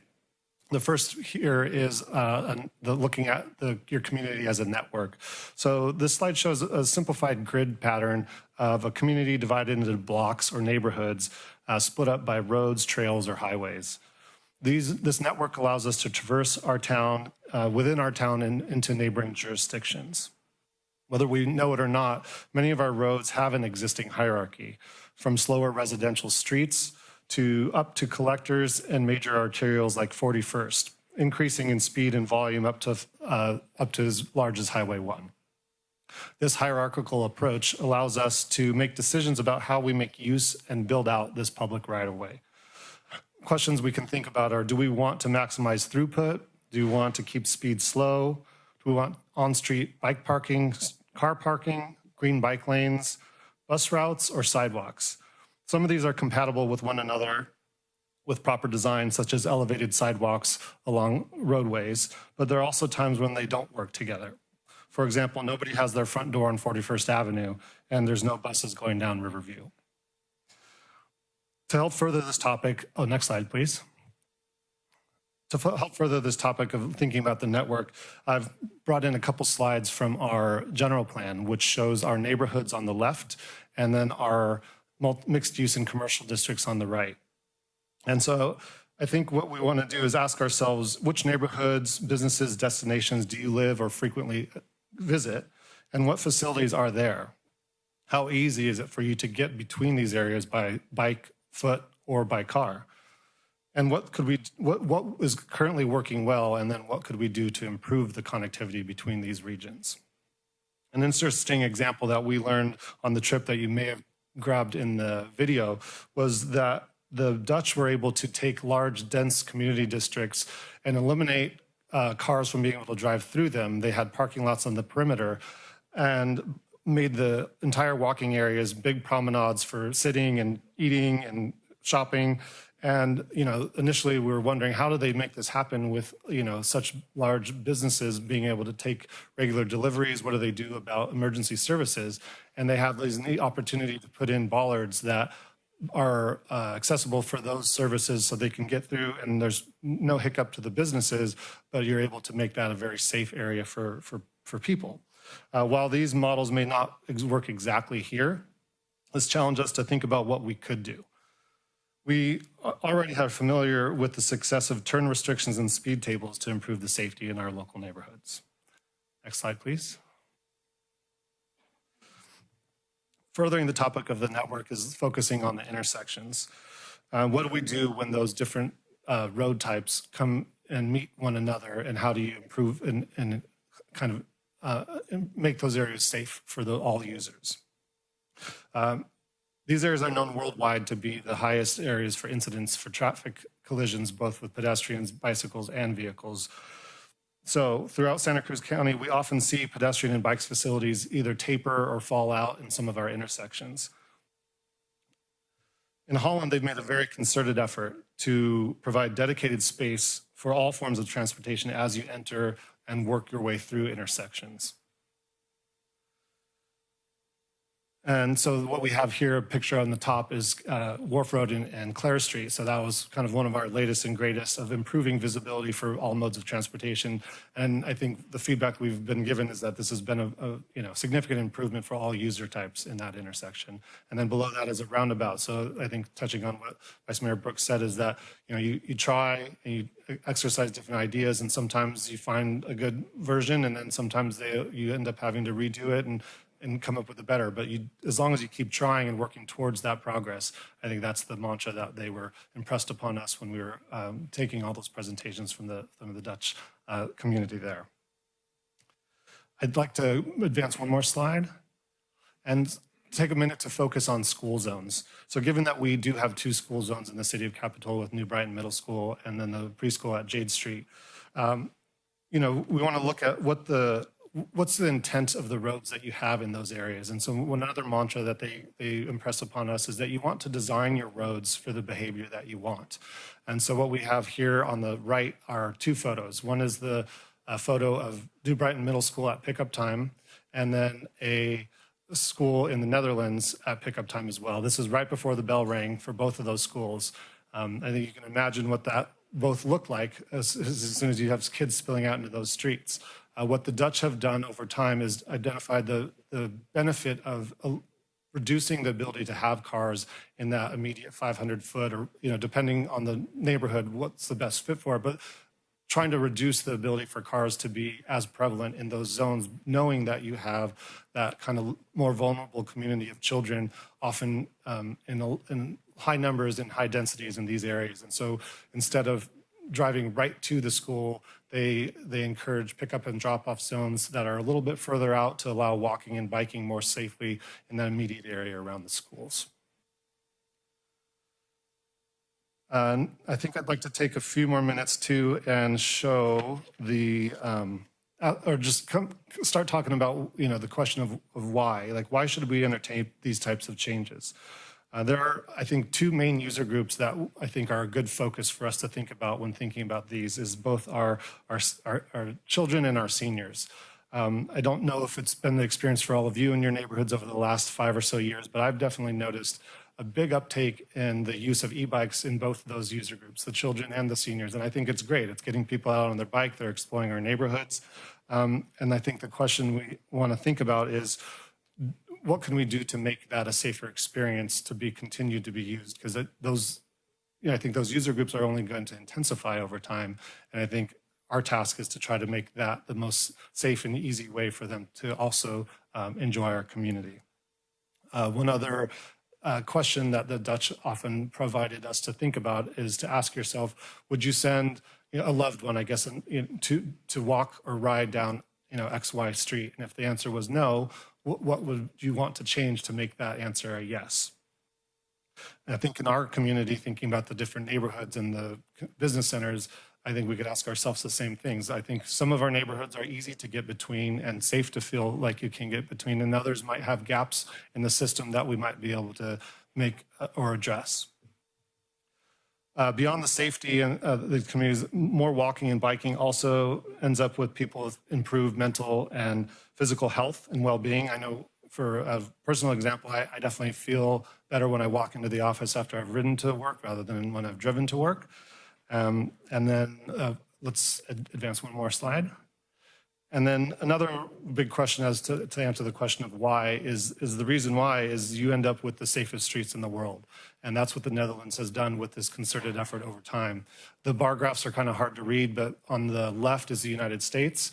Immediately next to that is the Netherlands. And then the other 3 countries are those that have had the opportunity to be and model some of the work that's been achieved in the Netherlands. And so they're trailing fairly close to the Netherlands. And I think this represents an opportunity for where we can work towards and strive for safer streets for all user groups. I believe Santa Cruz County has a unique character as being kind of a small town USA with huge metropolitan areas around us. And so I think we have an opportunity to set an example. To the next slide, please. I think the big takeaways we wanted to kind of focus on here is that we want to make our community safer and more user-friendly for all of our residents and visitors. I think this is a shared goal that we can all get behind. And in working towards that goal, the result will be a more livable community that attracts and boosts economic development and quality of life. The fact that all of our jurisdictions, as Matt explained, went and shared in this experience has already resulted in cross-collaboration between our different jurisdictions. And I'm excited to see how we can collectively guide our path and see how this story plays out. For the next steps, I'd like to hand this back to Matt. Thank you, Kailash. So obviously that was really just the very beginning, right? That was just the tip of the iceberg. So after this evening, Public Works staff and myself and members of my team would like to meet with members of council just to be able to talk in a little more detail, larger format about where some of these lessons that we learned could be applied in a local context. I think there's a lot of really good material that we can look at together. And then Ecology Action is going to be, from here, continuing to organize this cohort that we formed for this study visit. We weren't sure if it was just going to be a visit and then everyone goes back to their jobs and we say thanks and good luck out there. And what became clear when we got back together is that the collaboration and the cohort that we built, this cross-county jurisdiction collaboration, feels really supportive, and it feels like the kind of energy and knowledge sharing and resource and capacity building that this county can all really benefit from, especially smaller jurisdictions like Capitola and Scotts Valley. So we're going to be reconvening the delegation in December for a meeting to look at what have we done since we got back, what are we thinking about for 2025, what can we each share with each other, do some design review, and really just kind of keep and elevate the work being done across the county. And we'll help organize and keep that momentum moving forward. And of course, because we've got our delegates here from Capitola, you'll be able to kind of stay apprised of what's going on, and we'd be happy to come back at any time and provide updates too. But for now, thank you for the time, and happy to answer any questions you might have. Thank you. Mm-hmm. Yes, go ahead, please. Thank you, Matt. And, and what I'll just add in closing is that we have the opportunity as council members to make this a priority in our goals in our next session or in our planning session. And I've reached out, and Matt and I have talked about this kind of stuff takes money and it costs money, and looking at different opportunities for us to seek funding in order to get some of these projects done. My hope is to see the front of New Brighton become a safer place for our students and our residents to get through, as well as the whole Bay Avenue corridor with a consistent bike lane that's wider, that's safer for e-bikes and can slow our cars down. So, I appreciate you meeting with council in the future here and council making this a priority for our community. So thank you for being here. Thank you, Yvette. Yeah, this is a pretty open-ended question, but I think during the presentation we saw a lot of very inspiring systems for bicycles and pedestrians, and I'm wondering if either of you took away any innovative insight into how to actually accomplish that. From what were the strategies that they used to go from car-centric to bicycle and pedestrian-centric? Yeah, I mean, there's quite literally a book on it. So they tried and failed a few times. When they started this work in the late 70s, they came out with a few early bike plans that flopped. And they went back to the drawing board, and on their third try, they developed a really successful bike plan in the town of Delft, which we visited on a study visit. It's 100,000 people. It's a university town. And one of the keys to their success was getting 4,700 households providing commentary on the bike plan. But all of the lessons that they got out of those first couple of years, they put together into what they call the Crow Manual, which is basically the book on how to do this across the Netherlands. And it's been iterated and updated since the early 80s and really provides down to incredibly granular detail, like what kind of gutter pans do you want, as well as like community engagement. It provides kind of a blueprint for that. But to also kind of give you something more substantive in the moment, I think a few of the things that we learned was we're going to get it wrong, we're going to mess up. But the biggest thing that they did is that they kept at it. They didn't just say, this is too hard and complicated, sorry. Like, we're just going to, go with the status quo.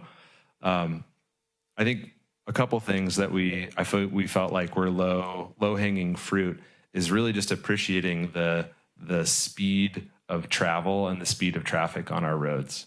And that speed is the primary feeling that creates feelings of unsafety on the roadway. If you're on you can just think of like quiet neighborhood roads in Capitola where there are cars and people walking and biking, but if the speeds are low enough, it doesn't necessarily feel unsafe. It feels like you can negotiate, make eye contact, use hand signals. But when you get out to bigger roads and the speeds pick up and the volumes pick up, that's when people are like, no way, I don't want to be out there. You have e-bikes now in the mix going faster speeds. So I think the Netherlands have really looked hard at how do you address speed on all your different types of roads and then accommodate that. So in the neighborhood setting, some of it's just built in, like Riverview. You just can't go fast on that road no matter what you do, right? It's narrow.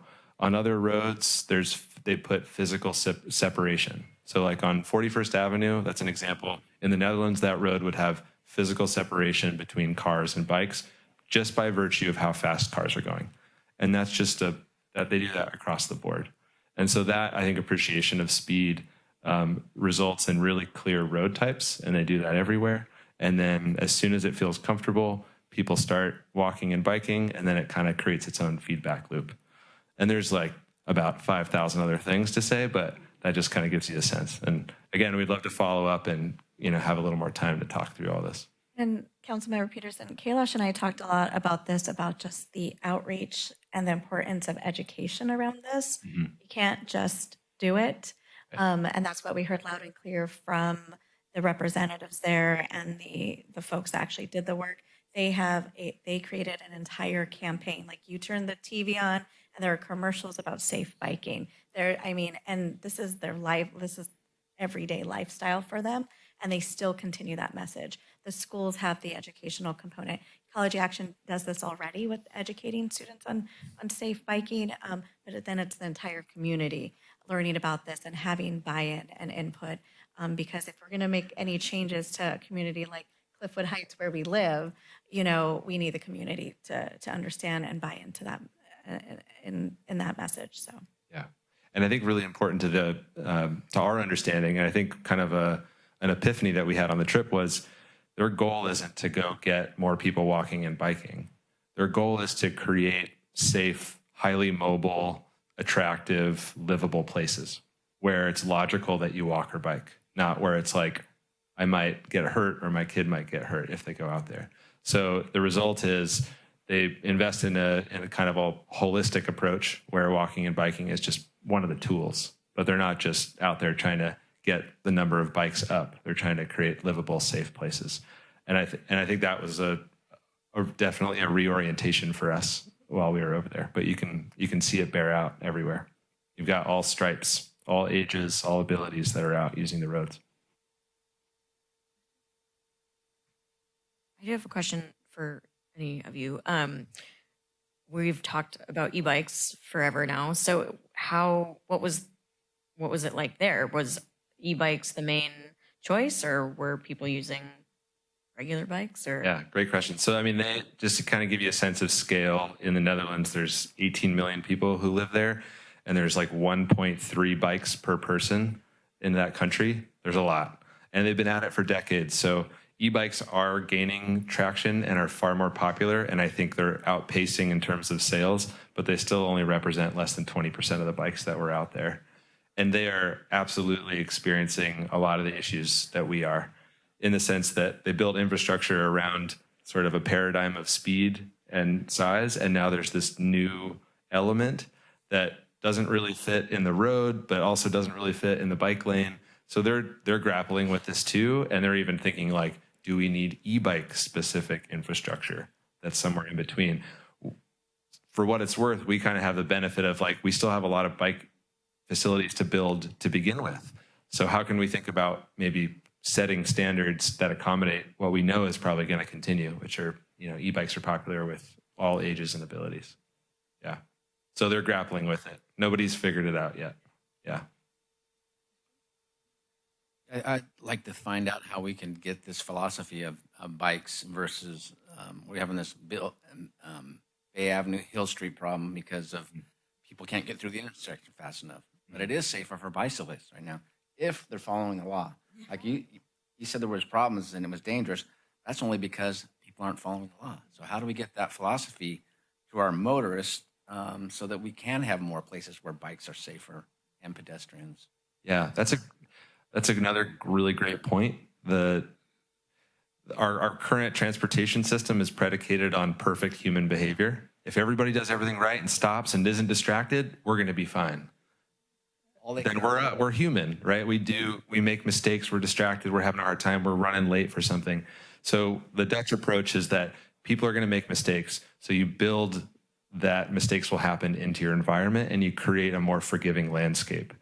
You know, so for example, they're on a countrywide campaign to remove traffic lights and replace them with roundabouts, because if you decide you're going to ignore the stop sign, you can drive through an intersection and nothing will stop you and you might hit somebody else. That's here.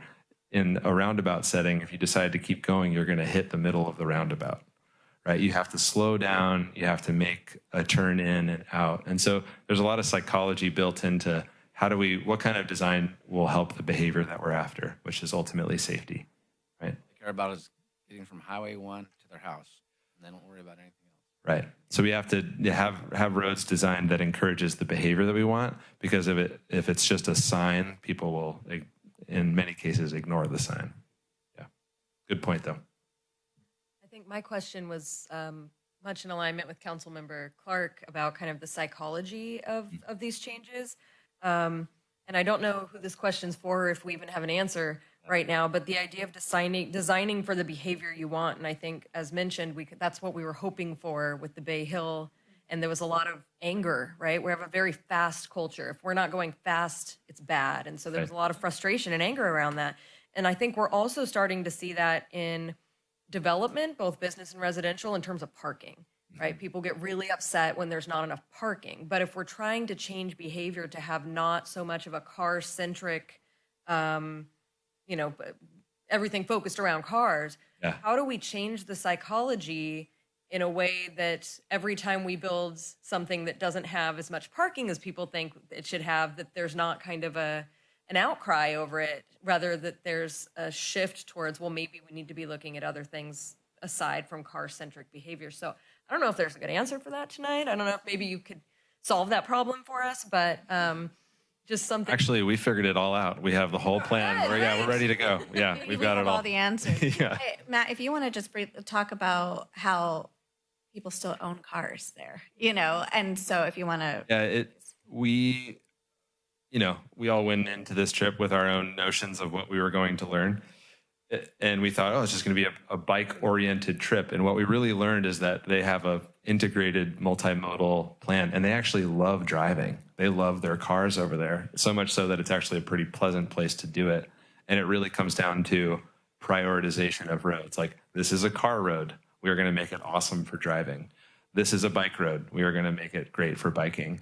A lot of times what we do, and in the case of Capitola, our bike and our car network are kind of right over the top of each other. We're trying to fit it all in the same place. And so there's congestion, there's high speed, there's difficulties with safety. So we have to kind of disentangle it and say, like, Riverview is a good example. It's a quieter road. That's a far more conducive road for walking and biking traffic. But to your question, Mayor Brown, I think that as any of these policies that you think about, a new development with, maximum parking versus minimum parking, right, has to be kind of done in an integrated way. So you can't just do it in a vacuum and just say that new development has no parking and good luck out there. You really kind of have to look at it in a suite of policies for how do you improve the walkability and bikeability and amenities around that development so that car dependence is almost eliminated from the equation, right? And when you get like truly affordable, equitable transportation systems, people have, equal opportunity and they're not left out if they don't have a car, right? So it's kind of thinking about it in a holistic model. The new development on 41st Avenue and Soquel, that's on a transit network. There's a grocery store up across the street. It's close to a hospital.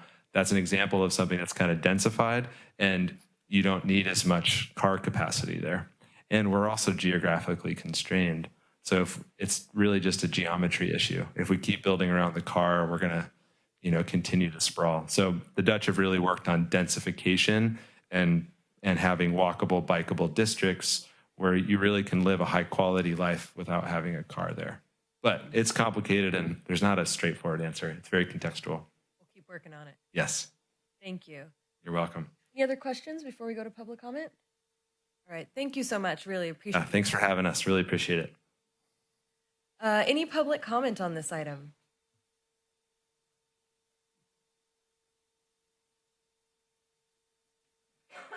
Welcome back.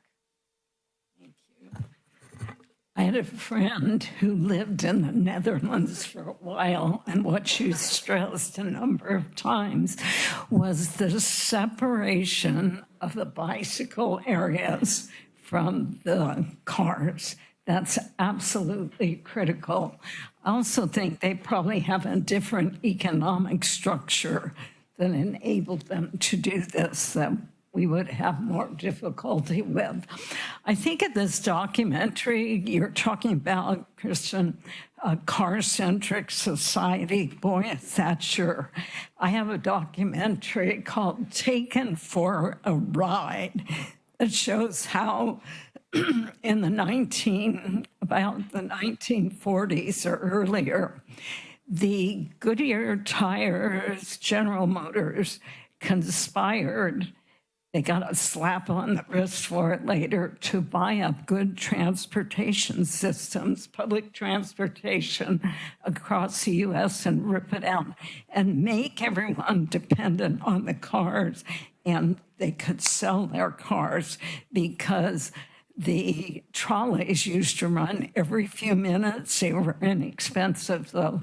There's an economic structure here of why we are so car-centric. So I have some questions. That was very fascinating, interesting. We can definitely learn from other countries. And e-bikes, I think there have been discussions here of the many problems with e-bikes, including the electricity from them. And there's problems with, I don't know if they're GPS or once I took my detection meter, microwave radiation, to an e-bike, and it went way up because they're emitting microwave radiation, which isn't safe. And here's a quote from Barry Trower, Royal Navy microwave weapons researcher. And it was his expertise in England. To my knowledge, microwave or radio wave sickness was first reported in August 1932 with the symptoms of severe tiredness, fatigue, fitful sleep, headaches, intolerability, and high susceptibility to infection. The paradox, of course, is how microwave radiation can be used as a weapon to cause impairment, illness, and death, and at the same time be used as a communications instrument. So my question is, this was, sometimes they say smart cities, what is being used in terms of wireless microwave technology, which is a hazard and not ecological? Thank you. Hi, welcome. Hi, everyone. I'm Paula Bradley. I live over by 41st and Capitola Road, and I ride all over the county and many other places and comment on bike usage and infrastructure. In fact, I'm the City of Capitola's representative on the Bicycle Advisory Committee to review projects the RTC is reviewing, the Regional Transportation Commission. So I'll continue to do that. But I see a lot of frustration. I'm out riding on the roads all over adjacent counties too. Just returned from 2 bicycle tours in France this summer. I think we're going through a lot of growing pains. We're seeing this increase in bicycle usage, e-bikes. And just keep in mind, as frustrating as it might be, even myself, I see people going the wrong way down the road and the sidewalk. And, we need a lot of education. And the more people that are walking and riding bikes, including the kids and the kids on the e-bikes, that means there's less vehicle trips, which is healthier for our environment. Less pollution, less need for fossil fuel, healthier lifestyle, but we need a lot of education for drivers and cyclists. And I'm sure pedestrians have frustrations too with the e-bikes on the sidewalks, which is a big problem. But I also witnessed traveling in Amsterdam and Netherlands, and it's quite amazing to get to go to these other countries where they have the infrastructure that we wish that we had here. But I also saw on the city streets of Amsterdam, pedestrians and cyclists and motor scooters sharing a 10-foot wide sidewalk with basically a stripe down the middle with peds on one side and bikes on the other. And when you first arrive there, you're just like, you know, what is this? This is insane.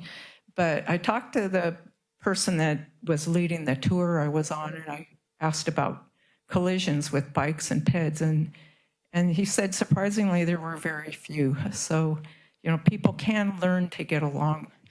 It's, you know, it's different. We have to get used to it, but people can share the streets, and a lot of the frustration is just sharing the space that we have. And, you know, I think we just keep prioritizing getting there. Thank you.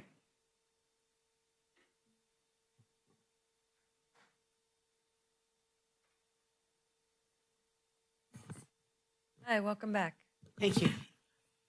I just want to remind people that there are a lot of handicapped people, and a bike doesn't work for me, as you can obviously figure out. But sometimes the paths work, sometimes they don't, and I can't go as far as a bike can go. You can go 100 miles on a bike. I can barely go a mile. So eliminating cars altogether isn't really well for some handicapped people, people who can walk or blind and stuff. The rail trails are exciting to some of our blind people because they will feel safer on that. But also keep in mind that we can't totally eliminate the cars, because I would die without my car, because I couldn't go here or there. Certainly couldn't go to the store and pick up groceries for 6 people, which is what I do. So keep that in mind. But it sounds like a wonderful plan. It sounds like a lot of work to convince people that they need to do this. And if I can help with something, I'll be more than welcome to do that. I am on the, if I can say it, Elderly and Disabled Transportation Advisory Committee of the Regional Transportation Commission. You got that? So you can find me there. Thank you. Thank you.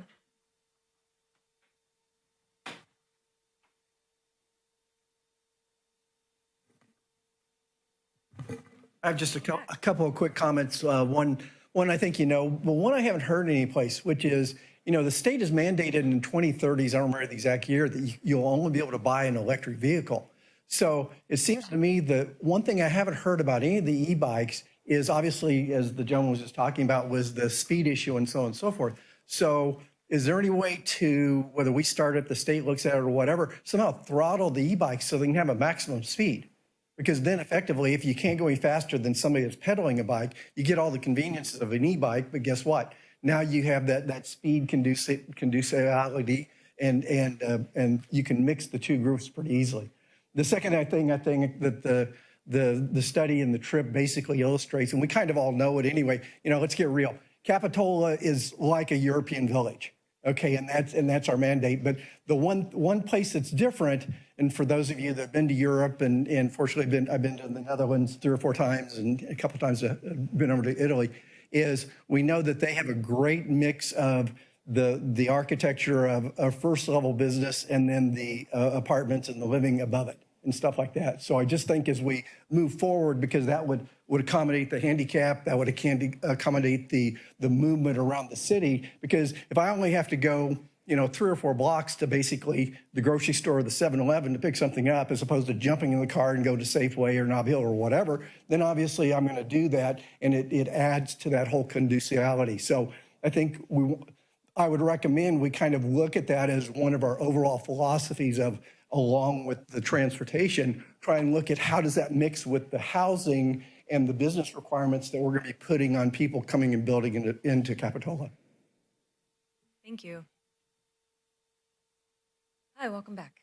Hi, I am really excited about all this discussion and the collaboration across the whole county.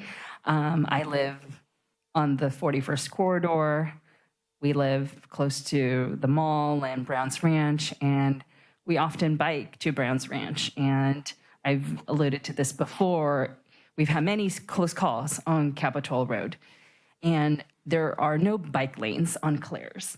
I feel like there should be a prioritization in terms of connecting our communities, making sure we have safe bike lanes where residents can feel safe using them. And Claire Street is an obvious one. Another obvious road I'd like to see prioritized with the segment 10 of the rail trail that connects pretty much J Street to north of the county. We will, at that terminus, we'll need a connection from that part of Jade Street Park or 42nd or 47th to the Capitola Library. There's no good bike lanes to Rispin Park with the bridge that connects the west side of Capitola to the east side of Capitola through the bridge there. So that area as well, I feel should be a prioritization for the city. But this is all very, very exciting. I'd like to see more safe roads, safe bike lanes where people can walk and be truly a part of the community with safe community spaces. Thank you. Thank you. Any further public comment? Yes. Yeah, take your time.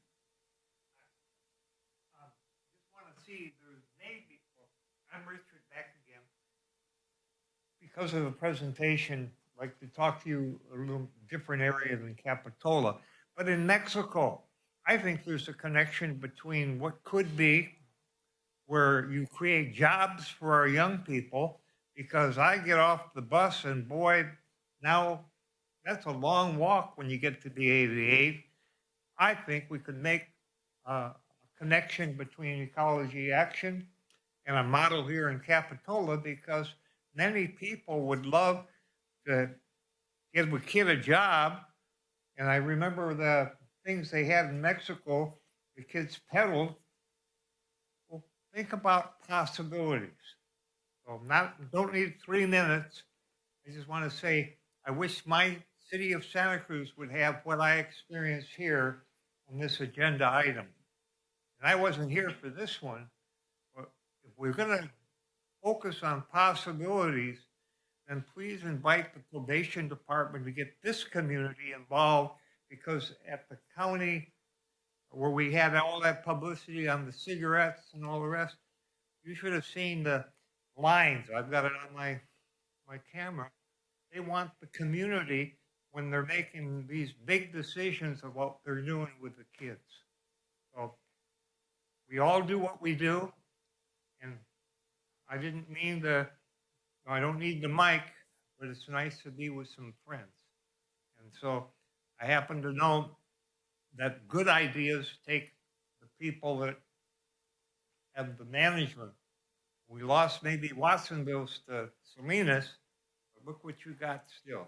So appreciate what we might do. Think about jobs and what we can do for the young people.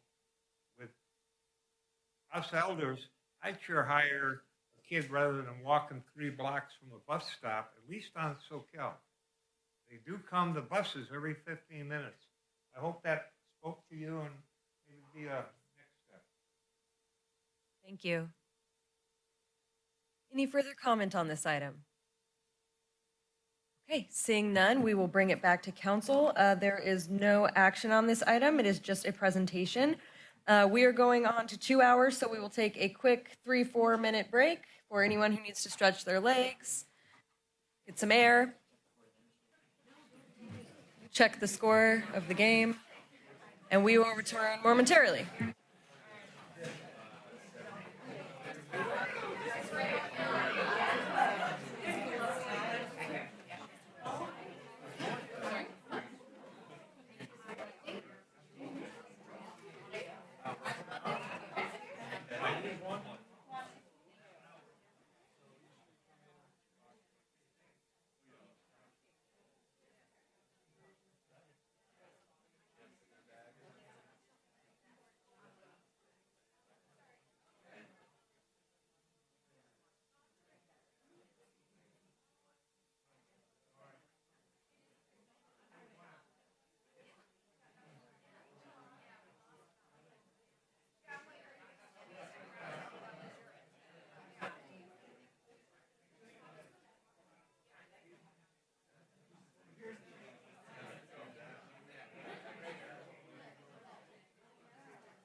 All right, everyone, if we could take our seats, we're going to go ahead and resume the meeting. And we're back. We are on item 8B, and this item is an RFQ for the 41st Avenue Corridor Plan. And I'll turn it over to Katie. Thank you, Mayor Brown and Council. Tonight before you is an RFQ, a request for qualifications for a future 41st Avenue Corridor Plan. Next slide, please. Our recommended action tonight is that the City Council authorize staff to publish a RFQ for a future corridor plan. Next slide. Some background here. Over the years, Capitola has done multiple economic development studies. During our most recent budget hearing, $75,000 was put to the side towards economic development on our 41st Avenue corridor. In deciding what to utilize those funds for, we went back, looked at some of the economic development studies that have already been done for the 41st Avenue corridor. There was one done in 2009. And then again, a newer study in 2011 during the general plan update. And both had repeated elements for economic growth and redevelopment, really looking at our land use, our urban design within that area, better definition of place, traffic, circulation, creating a place that people really want to be and experience. Next slide, please.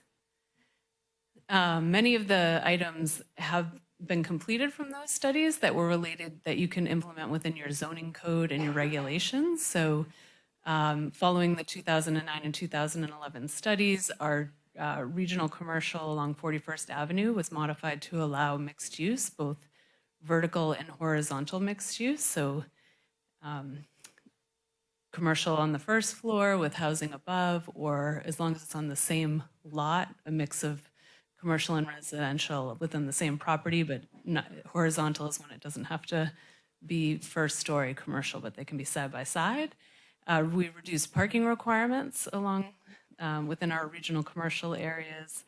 We've decreased the requirements for when a conditional use permit is needed for new businesses to come in for low impact commercial. We've also created an incentivized section of our code in which a developer can get increased height or floor area ratio, which is something that's on our mall site and around the Capitola Road and 41st Avenue intersection. We've updated our sign code to make it easier to get administrative permits for new businesses. We've raised the threshold for when a conditional use permit is required by the Planning Commission to really incentivize businesses coming into the district. And we've also changed our criteria to be more objective and quantifiable. And those are changes that we have made. Next slide, please. In going through these studies, some of the changes that we have not made, and primarily due to like resources, funding, because these are more expensive obligations by the city, but working towards a unified design theme and branding for the 41st Avenue corridor, improving our infrastructure to attract retailers, so our infrastructure being the streets, creating complete streets to connect the corridor to the neighboring neighborhoods, which was a focus of some of the prior discussion, enhancing those pedestrian and bicycle access points, the focus on the Metro Transit Center, that's something that's a focus within our general plan. And then looking at our urban amenities to bring in more mixed use and residential projects and our facilities, and then just focusing more on some of the short-term projects that are easier to implement, such as wayfinding, landscaping, and public spaces, and just placemaking in terms of a vibrant mixed-use corridor in the future. So next slide. More recently, we've adopted our housing element in August, and the 41st Avenue and the Capitola Mall is one of the major development projected areas for future housing in Capitola. So we have a need for higher density residential and really focusing in on that corridor and transforming it into a place that not only people shop, but in a place that they want to be and raise their families and be able to get around safely as well as having a more pleasant experience as a pedestrian or on a bicycle. Next slide, please.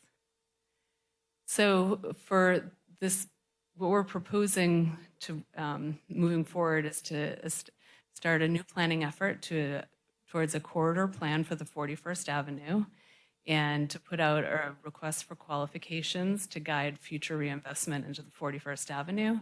Within a request for qualifications, you place your goals and purposes out there to contractors in which they can produce a plan to move forward and how we could implement this strategy. So typically within an RFP, the city creates a very defined scope in which when consultants respond to the scope, they give all the details of exactly how it fits within the city's scope. This is a different approach in which you're reaching out to planning professionals and asking them what is the best approach for creating a corridor plan within our 41st Avenue corridor. Next slide.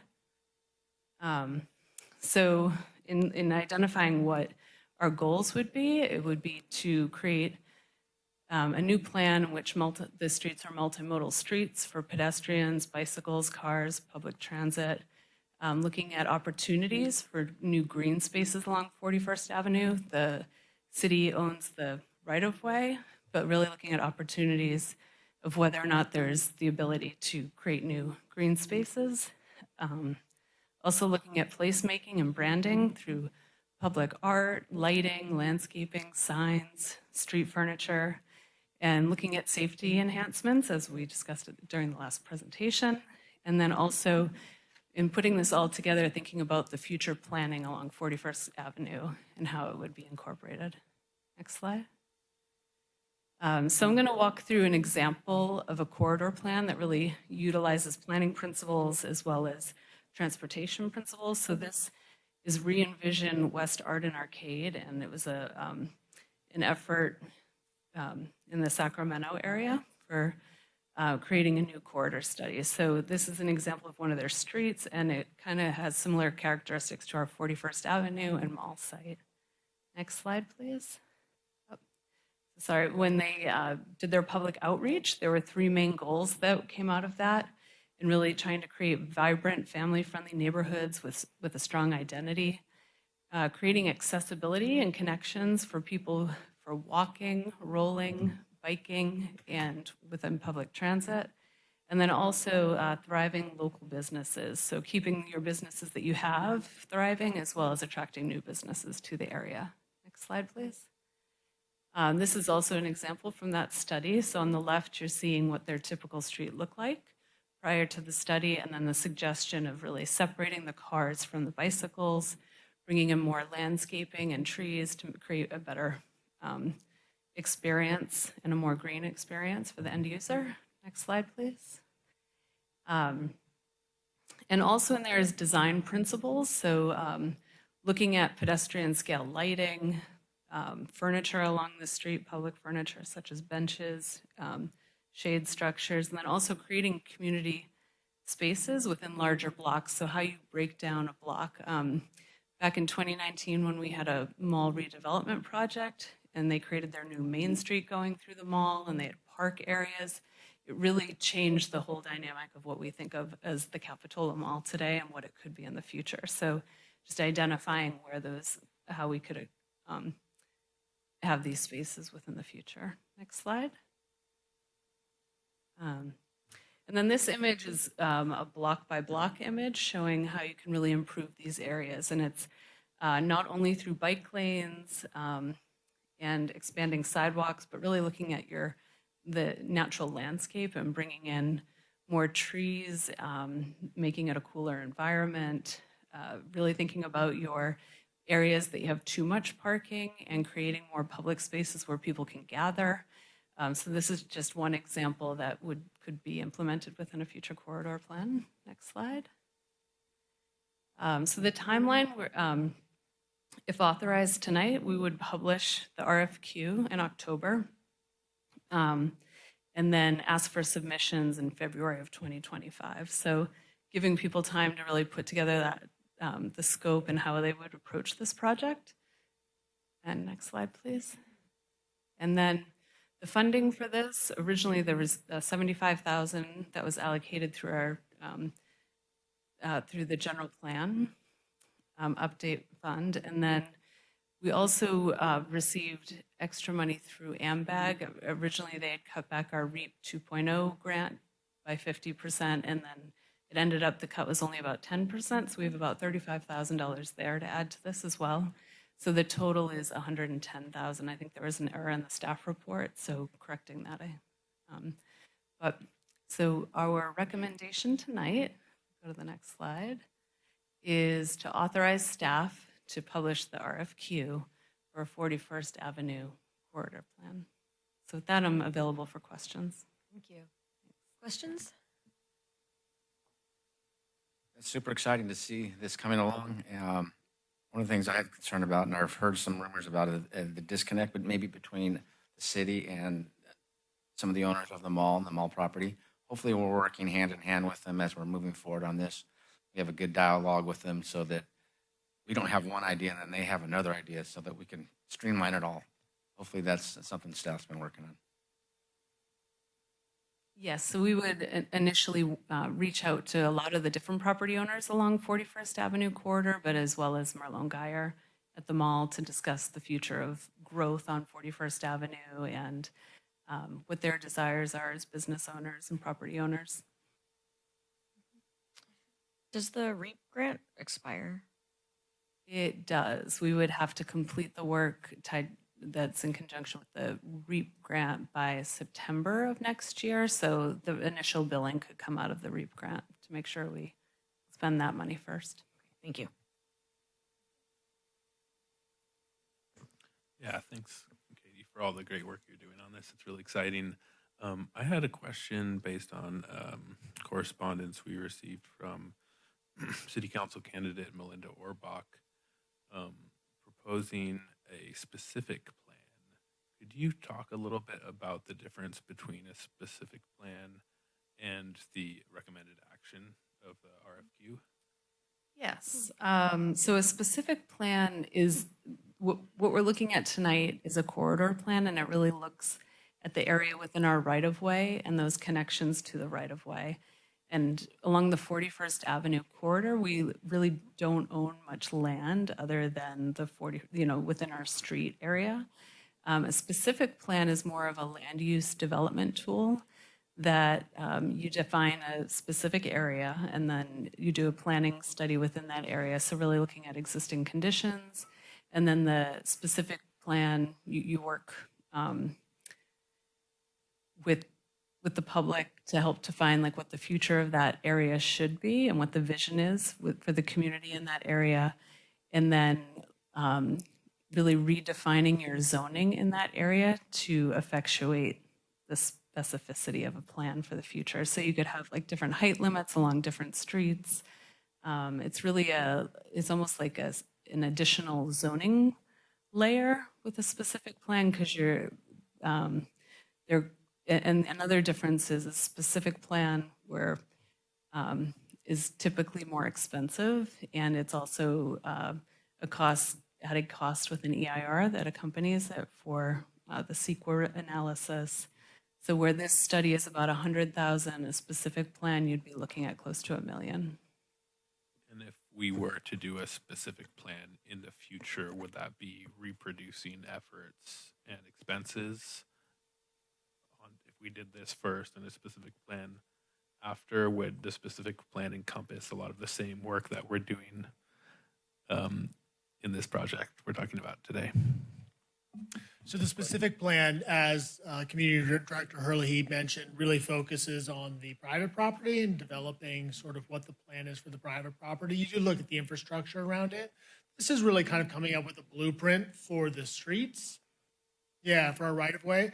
I think you saw in the presentation how there's been a lot of different steps we've taken kind of on the regulatory side, like trying to change the zoning to help make it easier for people to use properties, to incentivize people to come in. There's sort of another way at kind of economic development. A good example of that we're all familiar with is Lower 41st in the county, where they went in and they really rebuilt the infrastructure. And then over the next decade, you saw kind of the redevelopment infill and come back in. So the goal is to identify kind of in the three major blocks, if you will, from Claire's to the freeway, and then in front of the mall, and then maybe Cap Road south to the city limits. Kind of what does our idealized street look like? You know, taking some of the lessons learned from the Netherlands trip, you know, how do you divvy up the space to make sure that it moves people effectively? Because we're going to have traffic, we're going to have a lot of cars, but it also moves other types of users through that space as well, and maybe accomplishes some of those other goals. Helps with branding, helps with placemaking. So it's kind of, they're sort of separate, and they can definitely work in conjunction, but I wouldn't say it's a repetition by any means. The other item I'd add is it's really with this blueprint, it creates a tool that we can go after more grant money and try to effectuate the change within the street, and also planning grants for future, just looking at the placemaking standards. So it's really like that first step so that we can then apply for more grant funds in the future and see that incremental change of 41st Avenue over time. Great, thank you. Thank you, Kitty, for the presentation. My question is in regards to whether we have all of the information and data and studies collection from that would help the potential consultant really with this blueprint. And so I'm speaking to, you know, we have a strategic plan out there. We're collecting information from the community and what they'd like to see on the corridor. We have the annexation study taking place. And so I'm just concerned, and I think Councilmember Morgan brings up a good point about the grant funding. My question to you is, does this feel like the consultant would have all the information now, or would it make sense to push this out a little bit longer until all of the information is collected? Because perhaps this consultant needs to look at all of 41st Avenue, you know, not just those 3 blocks. It could potentially be more. So I'm just wondering if there's a timeline issue and that this could wait until all the information's there for the consultant. I think you make a really good point in that we are right now going through a strategic planning process, which the public will be identifying a vision for the future of the whole city. Within the actual corridor plan, it's really focused on this corridor. So I think you could run them simultaneously, but I could see a benefit from making sure to get all the data points and understanding the overarching goals within the strategic plan. So I do think a lot of valuable information will be coming out of that. But I do think you could, this is going to be really engaging with the property owners along 41st Avenue and the neighborhoods around it. So again, it would be a lot of public outreach, but is it in the RFQ to look at the entire 41st? That was really my pointed question about we're looking at potentially having all of that, or, you know, absolving that into the community. And so I'm just curious whether that's built into the RFQ. You're referring to the annexation study, right? Yeah. oh, it would only be to our current city boundary. And so right now we have the potential, you know, we're looking at that. And so my question is more specific to that, whether doing this with only 3 blocks and for $110,000 now, and then perhaps we need to be looking at the entire corridor, the entire 41st Avenue block, and then we need to go back and start over. Do you see what I mean? So I'm just wondering if it's a little cart before a horse, or... Yeah, we do have limited funds for this study, and 110,000 would be definitely a corridor study, kind of on the light side, and very focused because the limited funds that are there in order to do the study. So I don't think with 110,000 we could go further south than the current city boundary. That brings up a question for me. For the RFQ process submission deadline of February 2025, what exactly is going to happen in February 2025? Is that the beginning of the process or the end of the process? It's the very beginning. So then we'd be bringing it back to you, know, with the holidays coming up, and then just building in enough time for qualified professionals to submit a whenever we have a deadline in January, it's really difficult to get submittals because people take so much time off in December and around the holidays. So that's why the February date. And then can somebody remind me what the timeline for the strategic plan is and how? Our goal is to bring the project to conclusion this winter. That's the plan. Yeah, that's what I thought. So Yes. they would really be stacked in an advantageous way already. Yeah, right? this project, I think the work around this project would be kicking off probably around the time the strategic plan is being completed.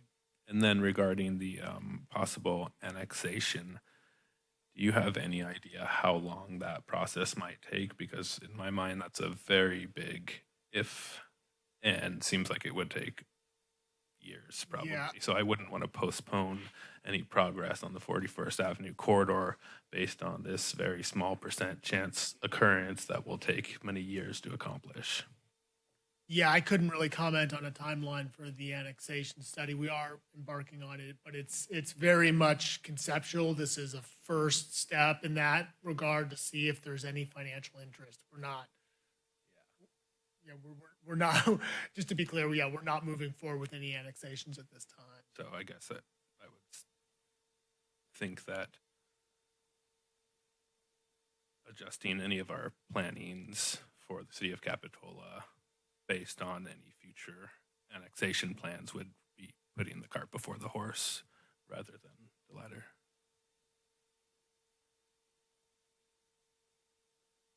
Okay. My questions were already asked, so we will go to public comments.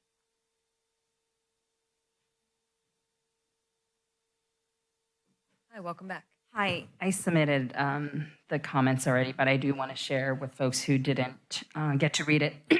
So I have some concerns regarding the proposed concept because the city has already funded 2 visioning documents in 2009 and 2011, and those led to minimal changes in the zoning and really no significant development. I think, correct me if I'm wrong, I think the Olive Garden is the one development that happened within the last, 8 years. Rather than spending another $110,000 on another, visioning document, I think the city would be better served by building a larger budget over the next couple of years and applying for grant funding for a specific plan. I know, City of Santa Cruz has a downtown specific plan. Watsonville also has a downtown specific plan. And I think the Watsonville downtown specific plan costs about $800,000, but they were able to get $500,000 in grants. So the city paid about $300,000. If we're spending $100,000 this time, if we save up $100,000 for the next few years, with the more information from the strategic plan, as well as perhaps the LAFCO study about annexation, we can expand the project wider and really truly have a specific plan, which can be adopted by ordinance and used as a regulatory document. And it has a potential to truly transform the area. The housing element already laid much of the groundwork for a specific plan that we can build on. And a specific plan for the corridor would allow us to focus on more than just the Capitola Mall site, including Clare Street and Capitola Road and any of the other streets that we're looking at expanding and changing. Drafting a specific plan would involve a large amount of community input and resulting in a reflecting what the residents want to see. I think if we're really serious about revitalizing the 41st Avenue corridor, that this level of investment, we need to be able to make this level of investment. If not, we'll end up spending $110,000 and have another pretty visioning plan on the shelf. Because like I said, 2 other visioning plans and we don't have much to show for it. Thank you. Thank you.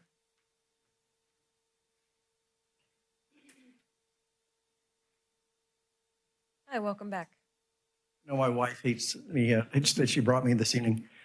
Two comments for you. One is, if you debate in high school or college, you know that you have to come up with a plan for the affirmative aspect, but the big key is you learn in winning debates that you have to have enforcement. So the biggest problem I have with this plan is the fact that there's no aspect in terms of looking at the enforcement for whatever the plan is going to be. And I think it's a disservice to our police department that as part of the qualification for the plan, that you're not putting in the aspects. You've got the comments on the safety, but you don't have the aspects of relegating the safety and how the police department will be able to enforce whatever that plan is. Okay. Secondly, several of the council members has already brought it up, and I totally agree with the comments. I think the cart's way before the horse. Until we know what we're doing with 41st, I think it's a waste of money. Thank you.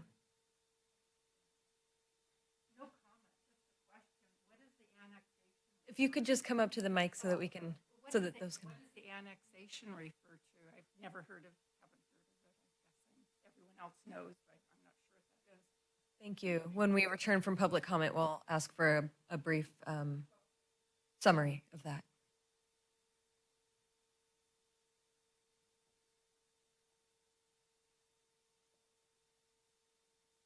Hi, welcome back. I'm concerned about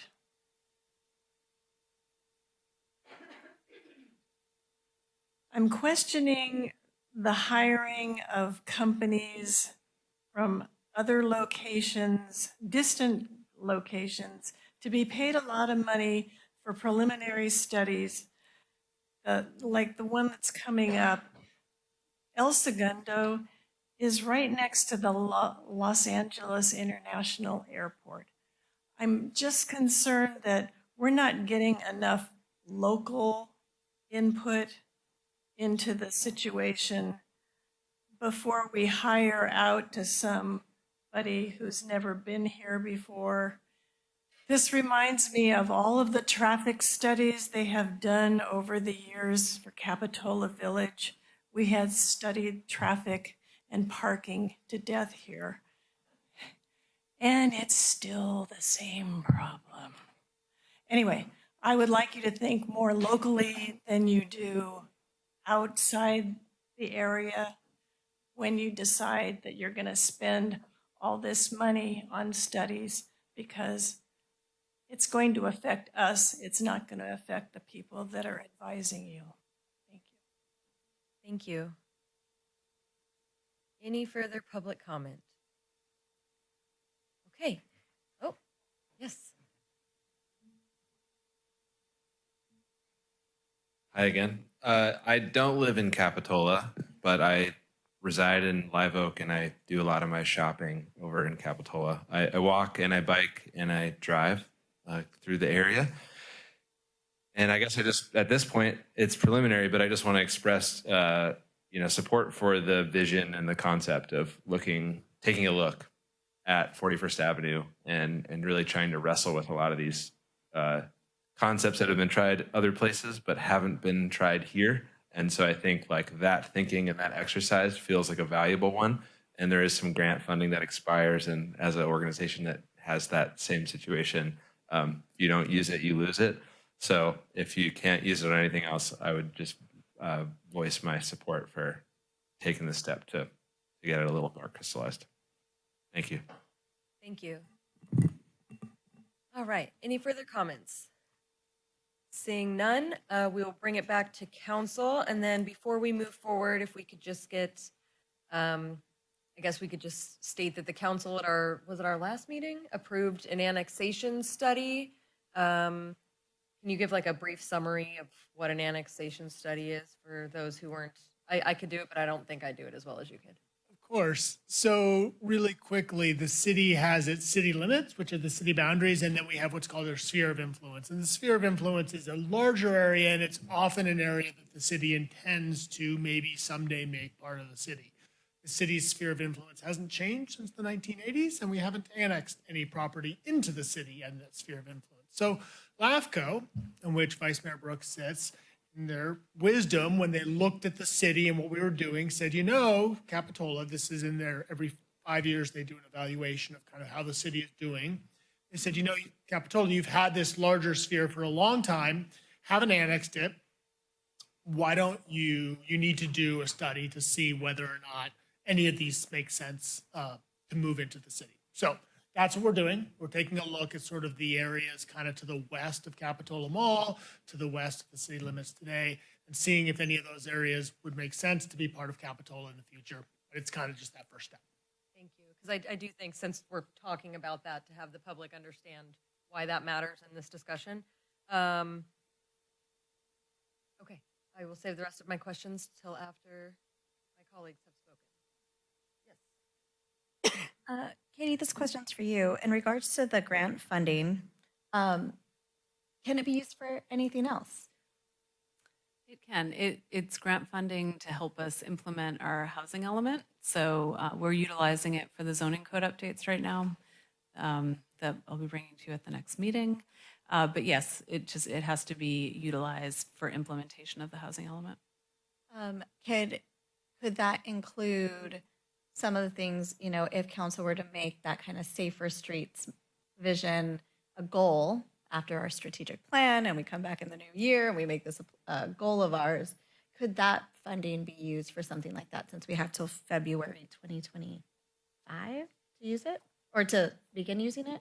We have to finish using it by September of next year. Okay. So we have some time. We have some time. Great. About a little less than a year. Okay, we have time to use the money. Perfect. Thank you.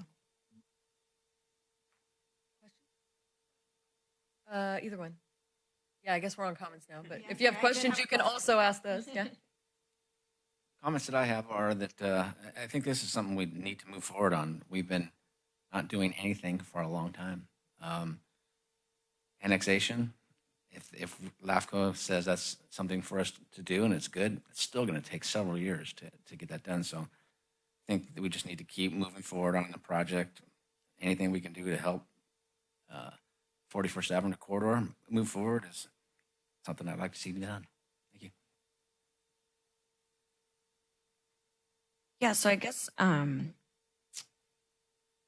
I obviously want us to make improvements on 41st Avenue. I think it's very important. But I'm wondering, with the time frame of the strategic planning and gathering that information, why we can't wait till we have more of that before getting too far ahead of ourselves, or I don't know.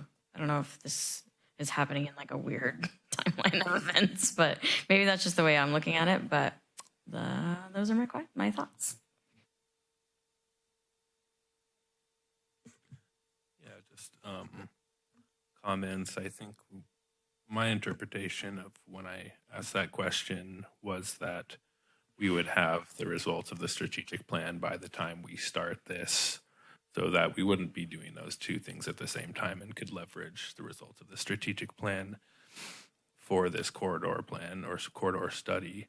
And I would just completely agree with Councilmember Clark that we've spent many years not doing anything, not doing enough for this corridor, for multimodal streets, for economic development. And given that this takes 4 months to even begin the process, and we just had this very inspiring presentation from the groups who went to the Netherlands, I think we just need to get started on this. So I would highly recommend moving forward. Thank you. Yeah, I wouldn't disagree that we need to evaluate the 41st Avenue corridor. The issue I have is that we have a scope of work that is asking for consultants to provide innovative and aligned with our goals and our city budget. We're asking folks to come in and to analyze the 41st Avenue corridor with those things in place. And my concern is that we don't have those things in place for the consultants to do the job that they need to do because we haven't decided on those things. We have not heard from our community on the strategic plan. We haven't heard from council on our new goals for the new year. It sounds like the money we can punt we can utilize in a different way, or we have time to utilize it. So for me, it's not about not doing the work because it is very important, but we still don't know the timeline on Merlone Geyer and what they want to do and how that's all going to tee up to this. So for our consultants to come in, it might just be, in fact, something that they won't have enough information to provide or to be given in order to provide us what we need, which is, we want a plan and we want to see what's going to be great about the corridor. So my recommendation, my hope is that we could bring this back to council once we have all of that information to provide to the consultants in order to do the work, because they need all of those tools. They need all of that from us. They need those goals identified in order to really create a cohesive plan. So those are my comments, and I'm open to hear more feedback from my counterparts. So I have a couple, I apologize if this has already been stated and I missed it. I'm kind of trying to put a puzzle picture together here. So we expect the strategic plan to be done by February? Is that where's the February is coming from? Or was it the annexation study we expect to be done by February? Strategic plan, probably adoption February, March. Okay. And then what about the annexation study? Do we know when we expect that to be done? We just had our first project kickoff meeting, and I'm seeing 6 months for the whole project. So that should be wrapping up, I think, April, May. Okay, so May at the latest, I guess. Let's assume May at the latest, and we need to spend this money by September. The RFQ itself, just asking for qualifications, that doesn't cost anything, right? That's correct. So just putting out the RFQ doesn't cost any money. What costs money is once we choose someone based on the RFQ to actually start a corridor plan, that's when the money part comes in.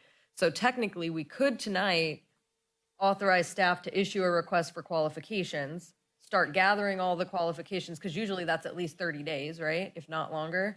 Get all the qualifications, that would come back, get all those in November, hold it until, December or February or whatever the case may be, and then move forward with the money part of it, with all the planning and stuff, because by then we will have at least had the strategic plan done, and we could then roll the RFQ corridor plan people into the annexation study people and make it one big. I'm Italian, I speak with my hands, I can move that. Oh, now I still need it. Yeah, sorry. Do you get where I'm going with this? I do. That is essentially what we're proposing, is that we would ask for actually advertise for qualifications through the holidays into February. We work with a consultant to try to identify a top team, work on a proposal, and so on. Probably in March would be when the council would see conceivably a scope of work to do begin to work. Council would have to authorize it, obviously, for us to actually start moving forward. Okay. That's kind of the rough timeline. Frankly, that was driven by the holidays, and it was also driven by the current workload in Public Works, because this is going to be both a real partnership between our planning department and Public Works department. And they felt like they needed to get through some really important stuff this winter and then could pick this up kind of next spring. So that was kind of the timeline we were envisioning.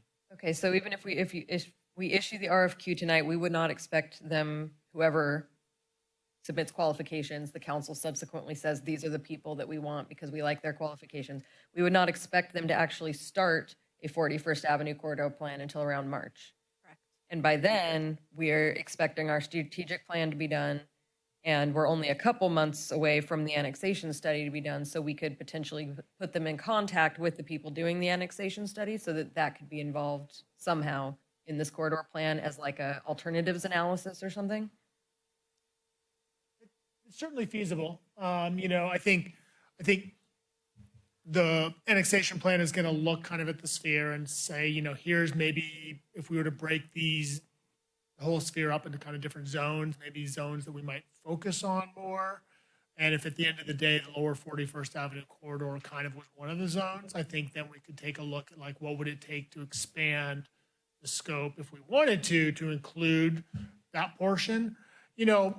We also might want to do it as a subsequent phase because, again, the annexation plan could take a while if we were to end up actually really. Yeah, I feel like we're pretty far ahead of ourselves. For me, at least, I'm not quite comfortable talking about Right. we're really just feasibility, sort of assessing the course. feasibility of an annexation. Well, and to your point, what you just said, if this were to start in March and the annexation study would be expected to be done in May, then would we expect this corridor plan to be done by May, or would they still be working on it? Which at that point they would be able to use the annexation study within their. I expect the corridor study to take somewhere between 4 to 6 months. Yeah. Okay. So there would be, even if we issued a request for proposal tonight, there is an opportunity for all three of these studies, the strategic plan, the annexation study, and the corridor plan, to all kind of end up in a Venn diagram where in the middle, they're all connected. Yes. Okay. That's all. If I can add, so I'm reviewing the requests for qualifications. And so what Mayor Brown just said would be the perfect scenario in a perfect world if it all teed up right. And so the request for qualifications to, again, the consultants, it just needs to be really clear. And as all of these additional things come into play, it's going to cost us more money at the end of the day. And to our speaker's point of this is going to cost more money to do such a complete review of the corridor, I think council just needs to be prepared that more than likely this will come back and it will cost us more money to ensure that all of those things in the Venn diagram for the consultant to review is, it's going to take more time than I think the 4 months. And again, in what the scope is here for the RFQ. So I just want to highlight that this little piece is just a piece of the puzzle in reviewing and making this plan, because there's so many other things. It's not just going to cost us this $100,000, and it is only going to just be a high arching plan that's conceptualized, and it's not real stuff that's going to get done on the corridor. So I just want to share that with council, and that's really where my concerns are coming from. That this is a plan, and it's not going to happen.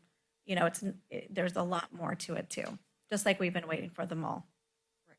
Well, I agree with that. I just think that we're not really putting our necks out there financially right at this time, right? It's going to come back to us regardless. So I totally understand, and I want that perfect storm of that Venn diagram, and I don't even know if that's possible, but if we can get to that point, that would be great.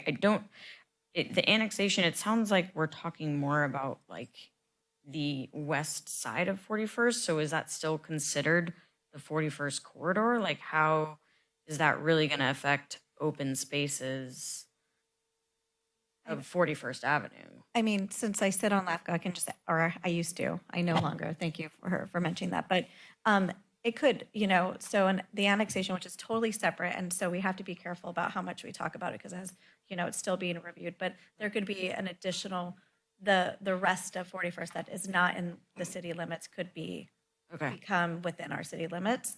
Who knows how long that's gonna take, or how, so, that's why I brought it up with this potential corridor plan, because we're only gonna be reviewing 3 blocks of 41st, not all of it, because it's not within our city limits.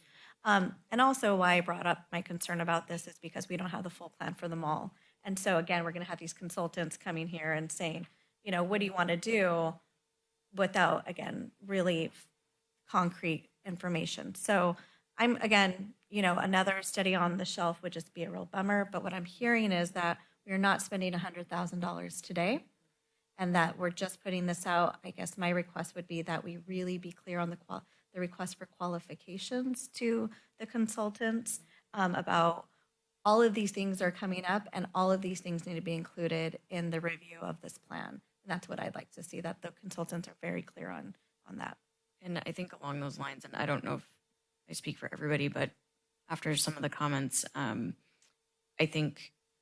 know it's been very hard with a lot of these larger projects that we've done, but to really look at people that are a little bit closer to where we live or are from an environment that's similar to the 41st Avenue. Maybe whoever was involved with the one that used the West Arden Arcade. I just want to agree with the speaker that I think that's where we'll probably get the best outcome and like the best understanding of what our city needs. Yeah, I'd like to add that we're talking about a lot of unknowns.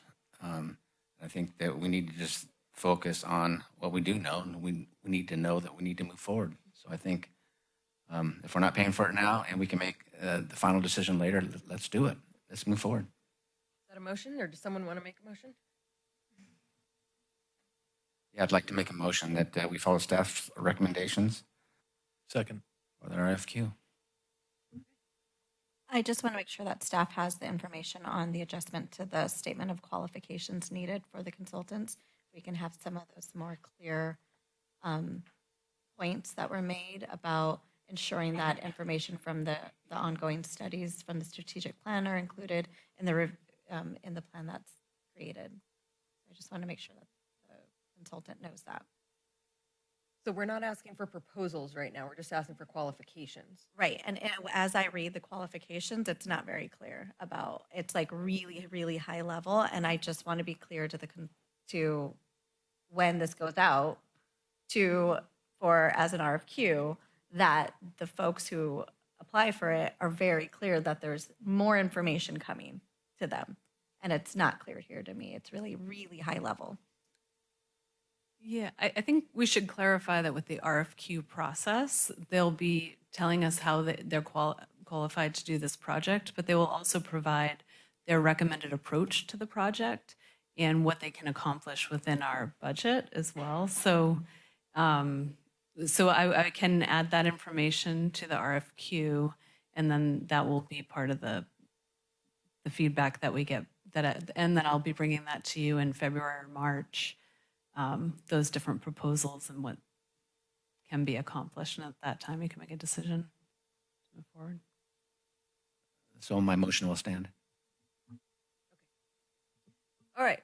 We have a motion. We have a second. All in favor say aye. Aye. Any opposed? Any abstentions? Motion carries unanimously. We will move on now to our item 8C, Capitola Mall redevelopment land use study. Is that still you, Katie? Yes. Yes. Yeah. And To see you again. thank you.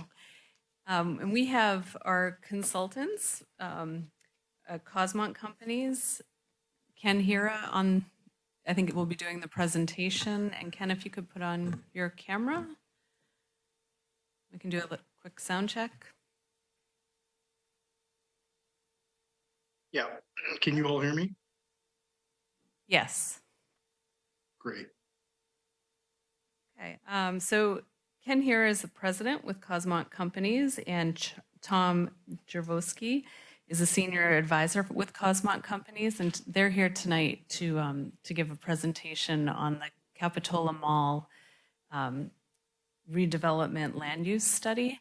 And this was launched over a year ago, and then we put it on pause as we were going through our housing element update due to getting feedback during our housing element of feedback from Merlone Geyer at the mall asking for specific height increases and floor area increases, and let's do some analysis on what's feasible at the mall in terms of economic development.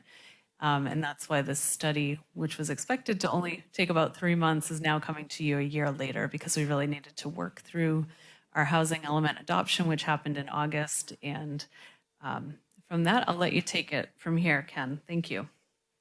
Okay, thank you. Madam Mayor and members of the council, my name is Ken Hira, president of Cosmont Companies. My colleague, Tom Jarofsky, is also on. He's a senior advisor. And we've been working on advisory services at some capacity with the city of Capitola for probably the last 5 years, including, evaluation of the mall and its redevelopment opportunities. In the middle of that, there was sort of the pandemic and housing element and all kinds of impacts to land use. So here we are today with a high level evaluation of some potential incentives. If you could go to the next slide, please. And the report that you all have in your packets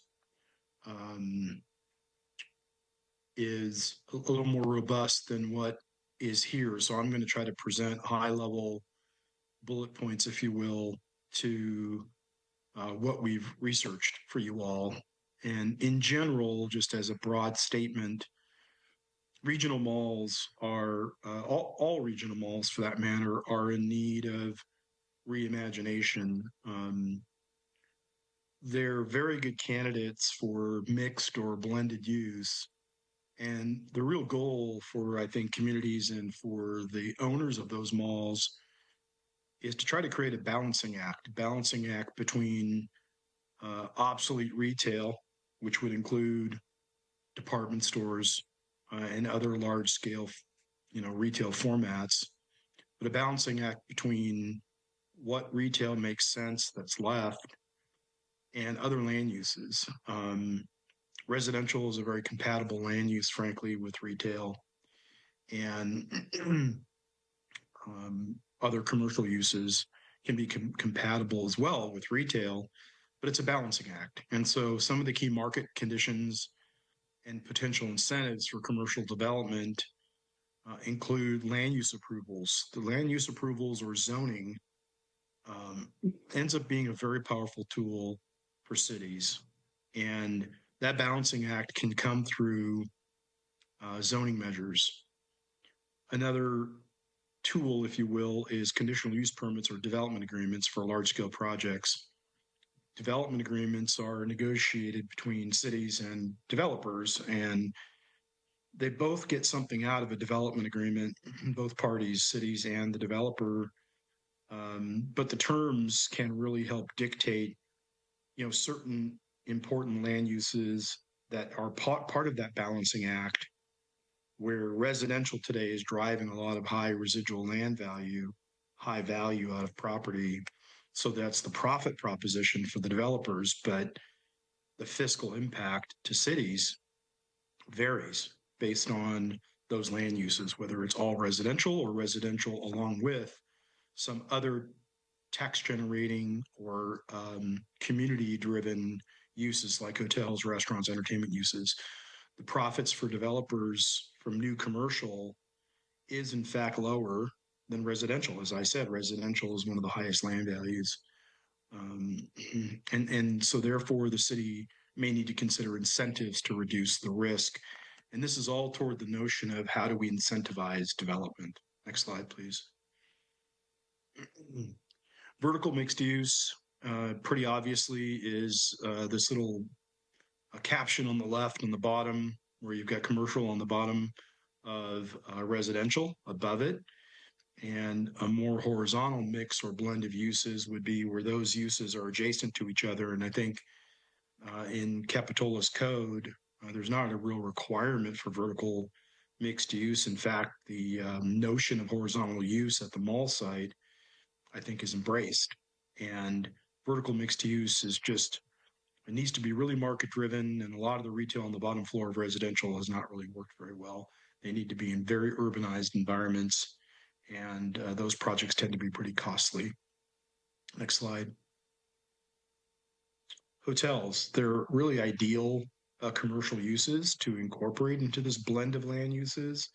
I just read an article today by ICSC, which is the organization that is kind of the retail industry group organization. And I just read an article about how compatible hotel and retail uses are. So you see a lot of that just because of how the consumer perceives the experience and the nature of the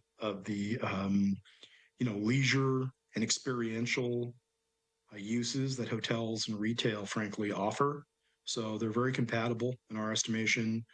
The profit, back to the profit for the master developer, again, is not as high as compared to residential. And the reason I keep bringing that up is because at the end of the day, if we're talking about the mall, there are multiple landowners, but there is one that has the majority of land use.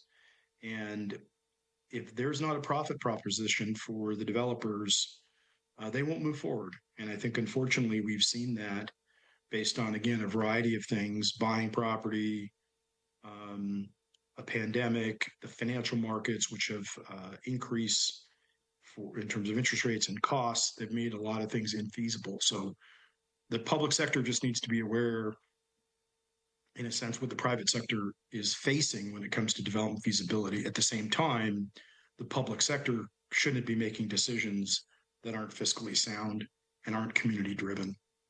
So we do look at the profit for the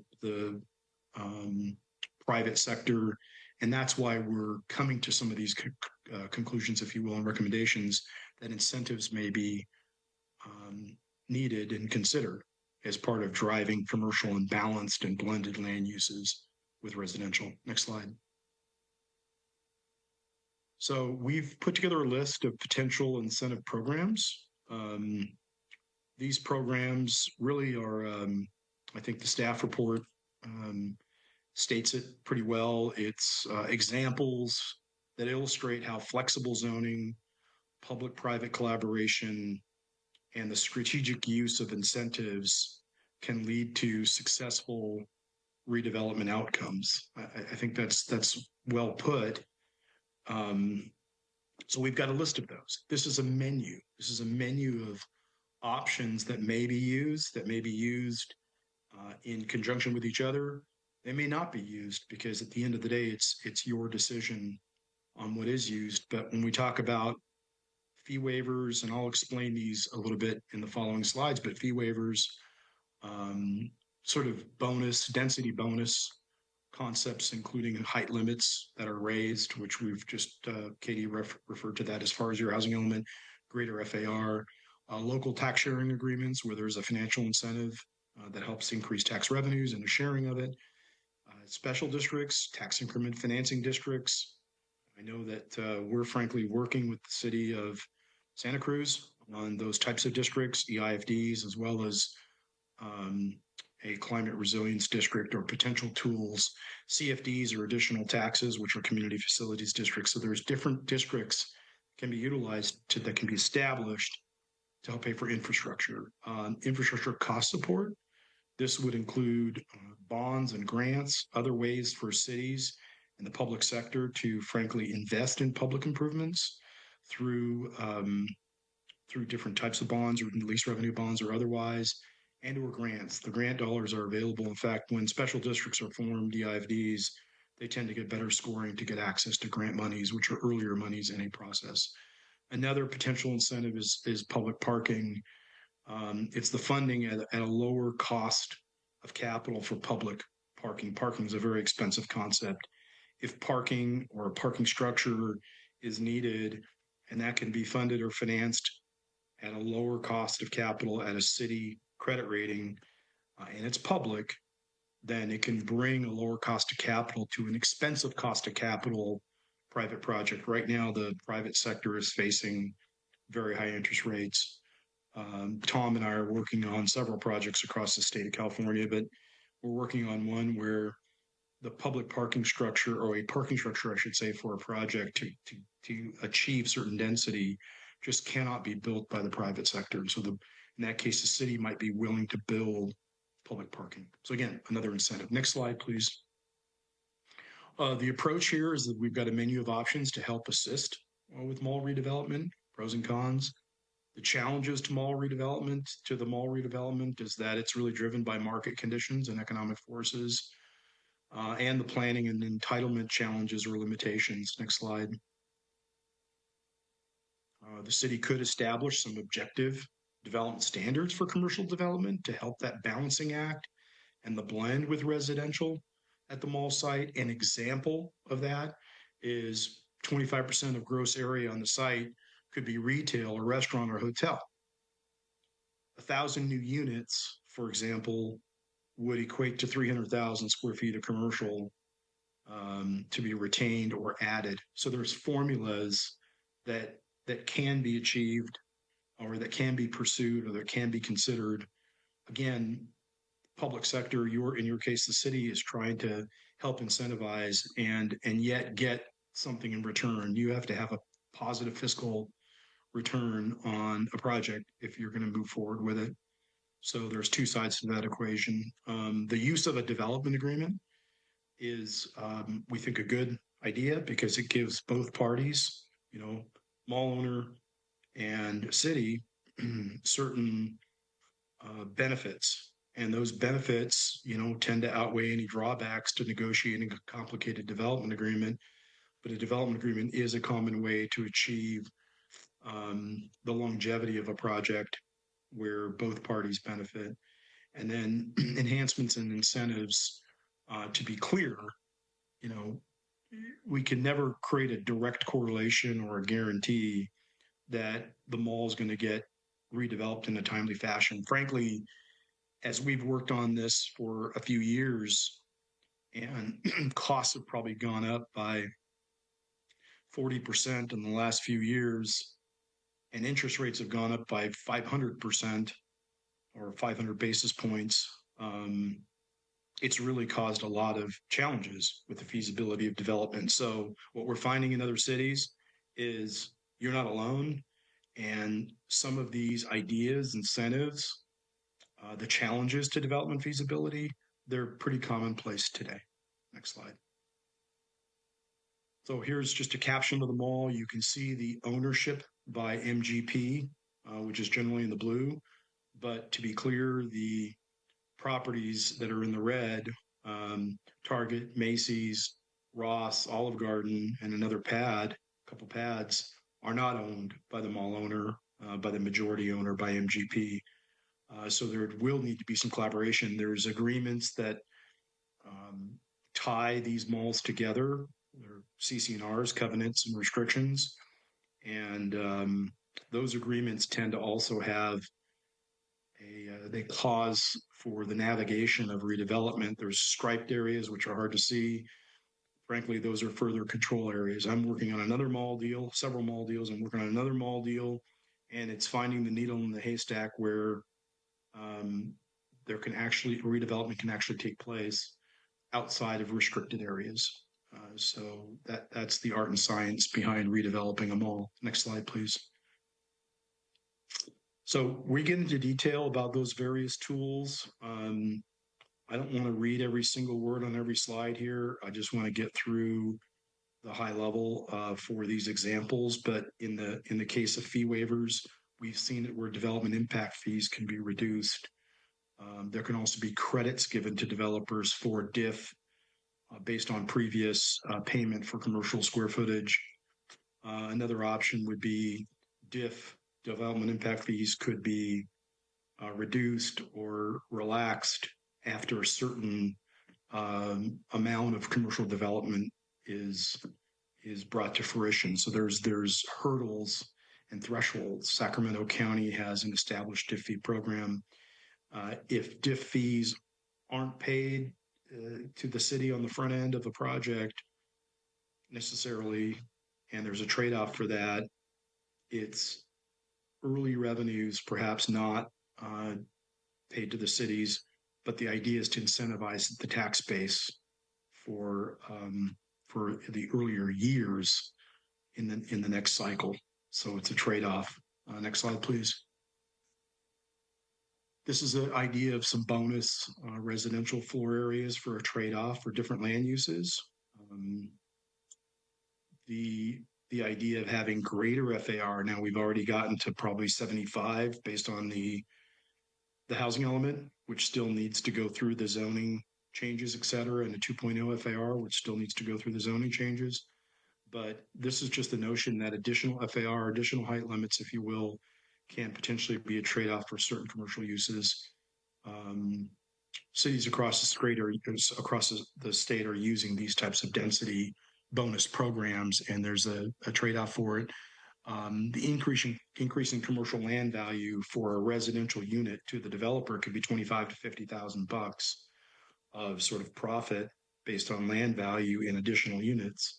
And if Capitola could achieve, or the developer could bring to fruition, a hotel or a revenue stream that's equal to a hotel, a TOT of say $500,000 a year, that's how that trade-off can take place. Next slide.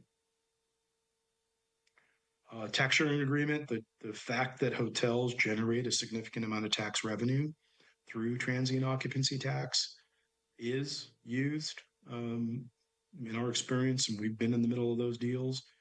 is used or can be used as a city's currency. In other words, a city could trade and incentivize with a developer for a return or reimbursement of some of that TOT over time. Things can be prescribed, things can be based on hurdles, things can be targeted for a certain dollar amount, and then the deal can stop. So there's lots of ways to creatively potentially structure tax sharing agreements. Next slide.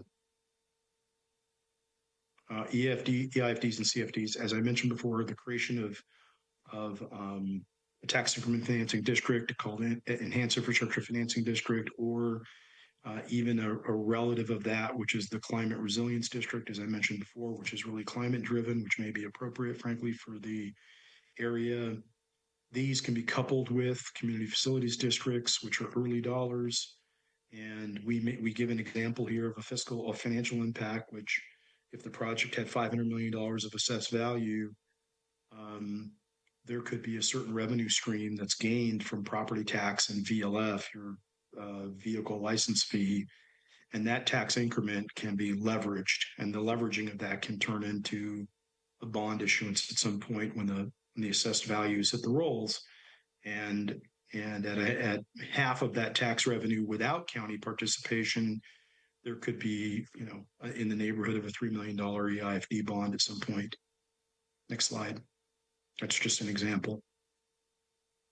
The idea of infrastructure cost report, again, is where cities can potentially assist with funding offsites or funding public improvements. And again, for a prescribed period, we use an example here of what we did in Southgate years ago. And the offsites were largely paid for by the public sector through a bond issuance.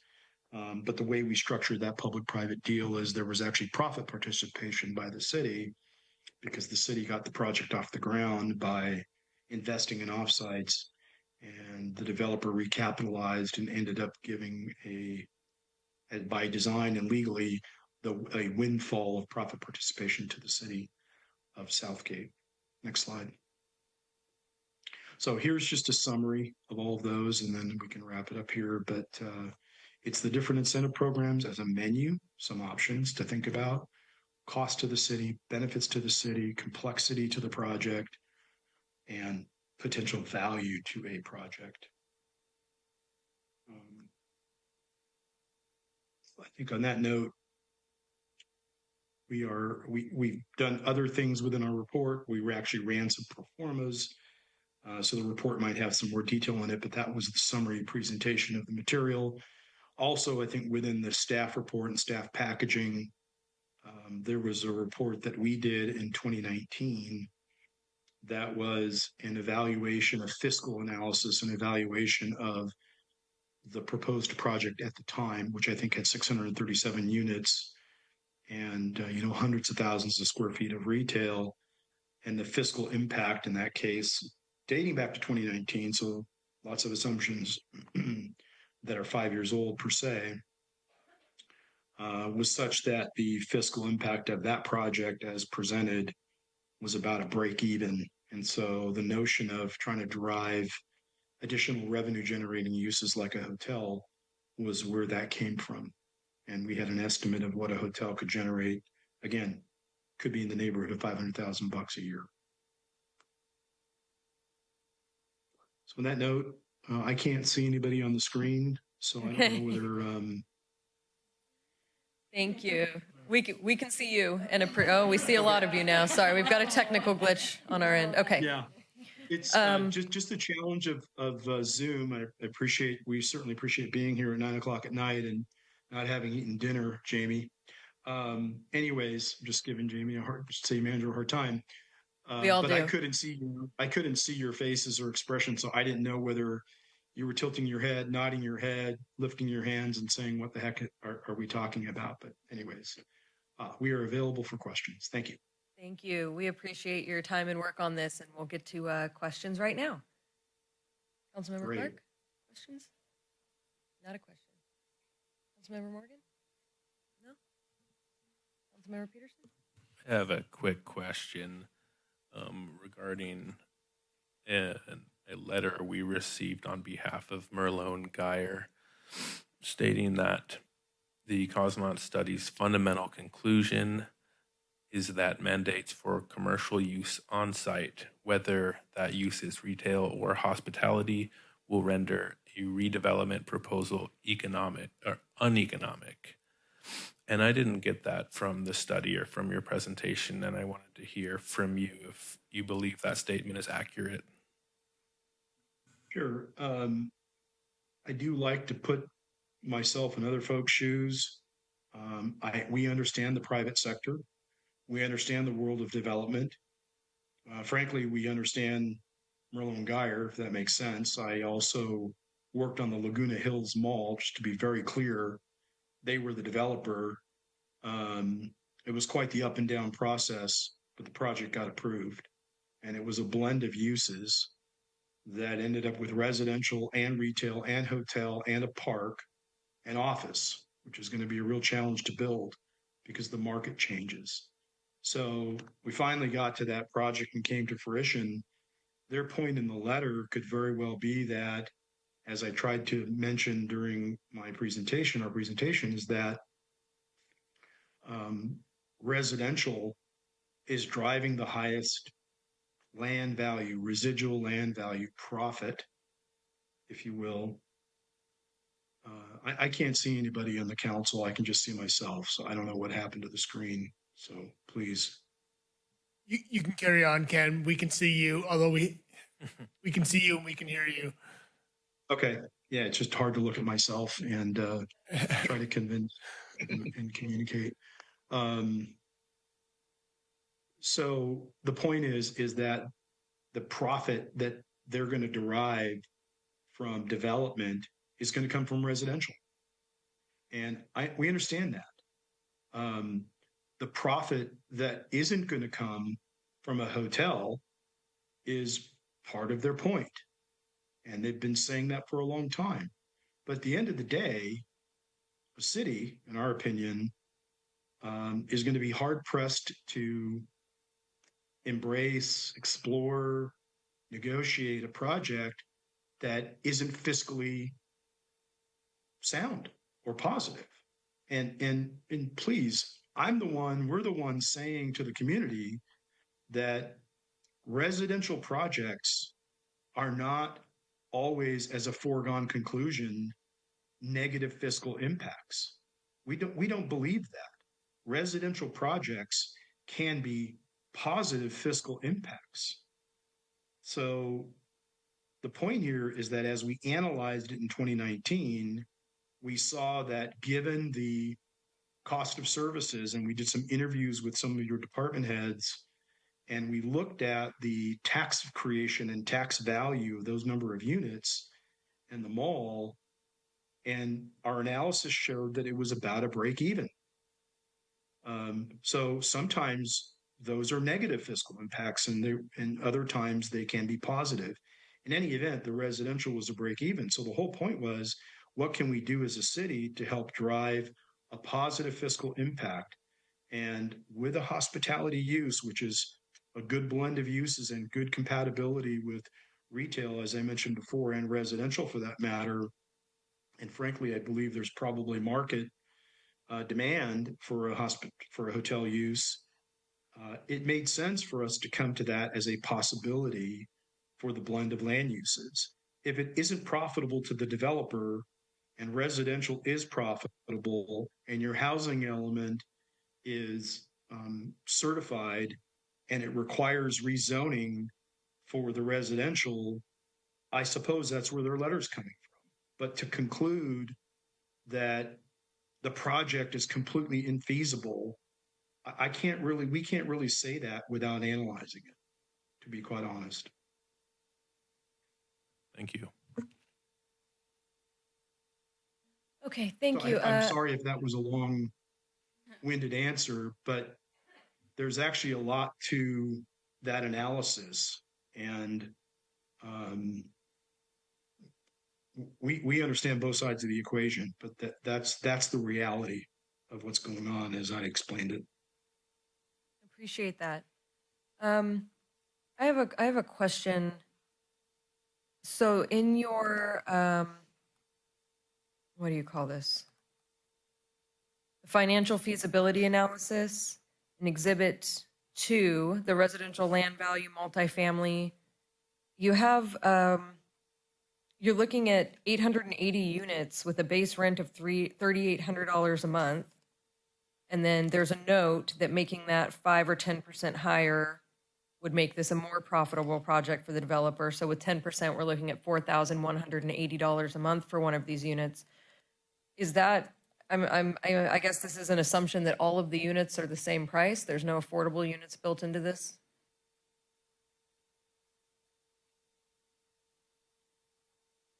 Can't remember whether, if we had an assumption of a certain percentage affordable or not. We didn't include that in the presentation. So I'd have to apologize. I can't be sure if what we included for affordable units.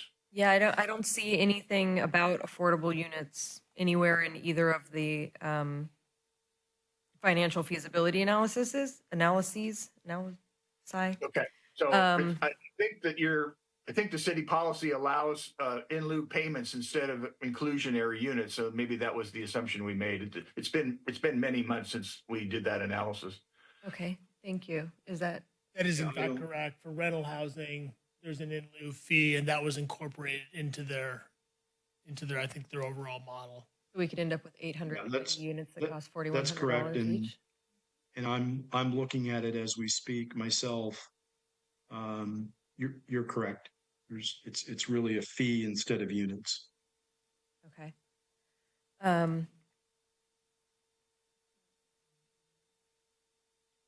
Yeah, you want to talk about what the in lieu fees are?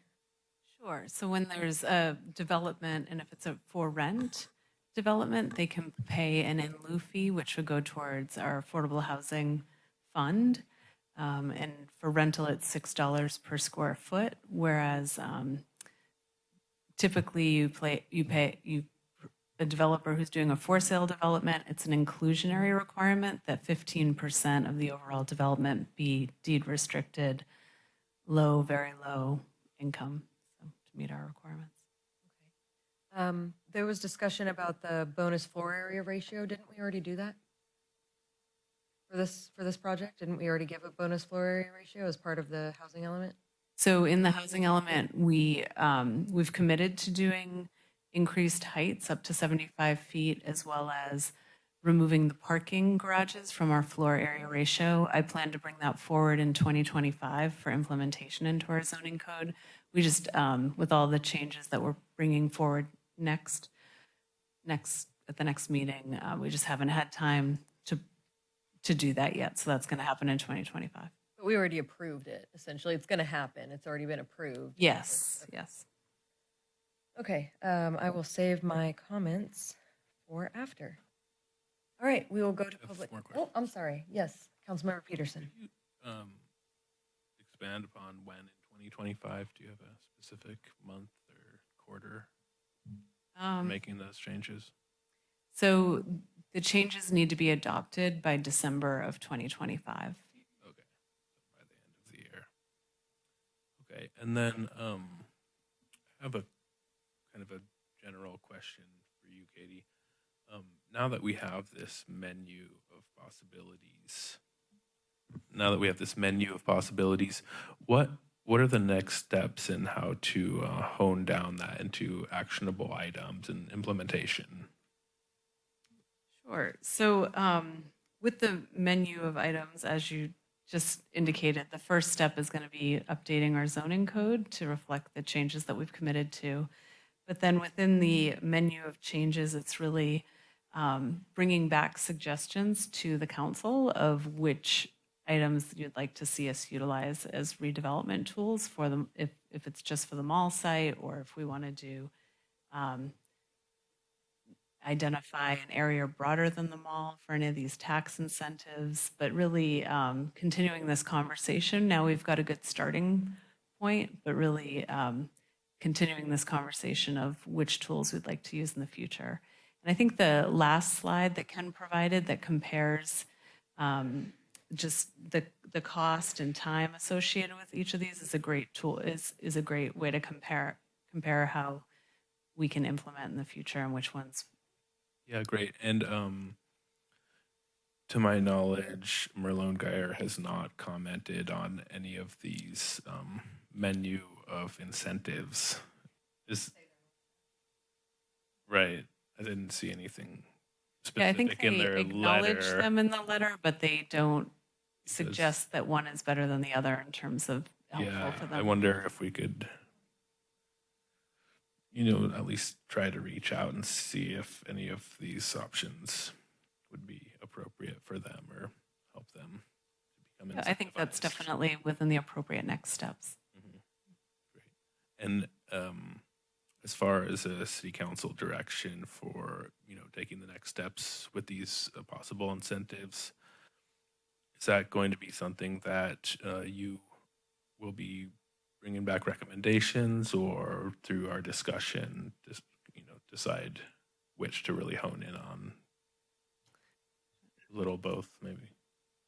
So I would welcome Ken's input on this one as well, but I think, in my experience, things like this would typically be sort of worked out through a development agreement, which can be a negotiation with the developer in terms of them saying, okay, here's what we would need to do the project. What we would need to do the project is we would need the city to help out with the offsite infrastructure, and then we would take a look and see, okay, what are the ways in which we can help out with the offsite infrastructure? And we bring back either a CFD idea or an EFID, one of these different ideas that Ken touched on. But it's really, there's kind of the proactive stuff we can do is that was the last item we were talking about, thinking about the infrastructure in the street, thinking about the zoning. And then when these specific tools, it's kind of really, usually I've seen it as kind of a negotiation with the developer where they're coming forward with their ideas on what they need to help make something really feasible. And Ken, if you have anything else to add, I'd welcome that input. Yeah, no, I think that's right, Jamie. Certainly, couple thoughts on that. Number one, a lot has happened over the last several years, to the extent that we had a fiscal analysis of a concept plan 5 years ago. It's just really time to revisit where the market is and where MGP, where Merlone Geyer is in terms of their interest in moving forward with the redevelopment of the project. I think based on the housing element and the sort of zoning by 2025, I think that's also what they're telling the city in their letter, that their desire is of that zoning to be in effect. And in a perfect world, if the city has that flexibility, if you will, and the zoning approach, the burden is on the developer to ideally collaborate with the city. And I think it's us getting in a room, or both parties getting in a room and talking about what is today's market, what's a potential project look like, what are those challenges, financial feasibility challenges, entitlement challenges, and what's the financial gap, if there is one. And if there is a financial gap or an infeasibility, if you will, it's then exploring those solutions, right? It's understand the problem, identify solutions, and collaborate to move forward. So that's how I see it. Thank you. Anything else? No? Okay. We'll go to public comment now on this item. Anyone would like to make comment? Now would be the time.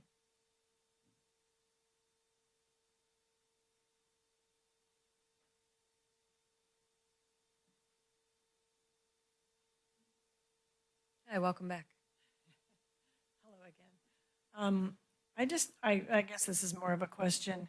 If the residential use becomes 880 units as part of our requirement, could that not decrease the proposed zoning density in other areas of the city?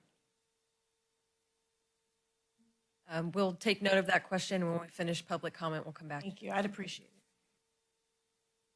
Any further public comment on this item?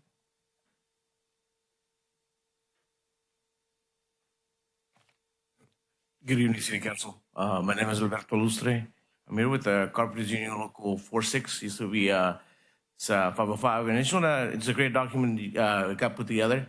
But just keep in mind to include some of the labor standards in the project as far as local hire, apprenticeship, and the mayor thing, healthcare. A lot of the projects coming to the cities, they don't have any healthcare for the workers or the families. And apprenticeship for all the youth and then all the kids coming to school is getting harder and harder to live in the cities, even to afford rent. So I encourage you to put the some type of language to protect the labor force. And once again, local hire. Thank you. Thank you.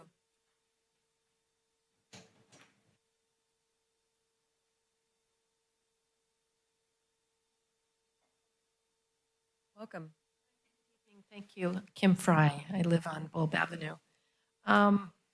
I don't know, maybe this isn't the time to talk about things like this, but it's really sad to hear that there might not be any affordable units, that's for sure.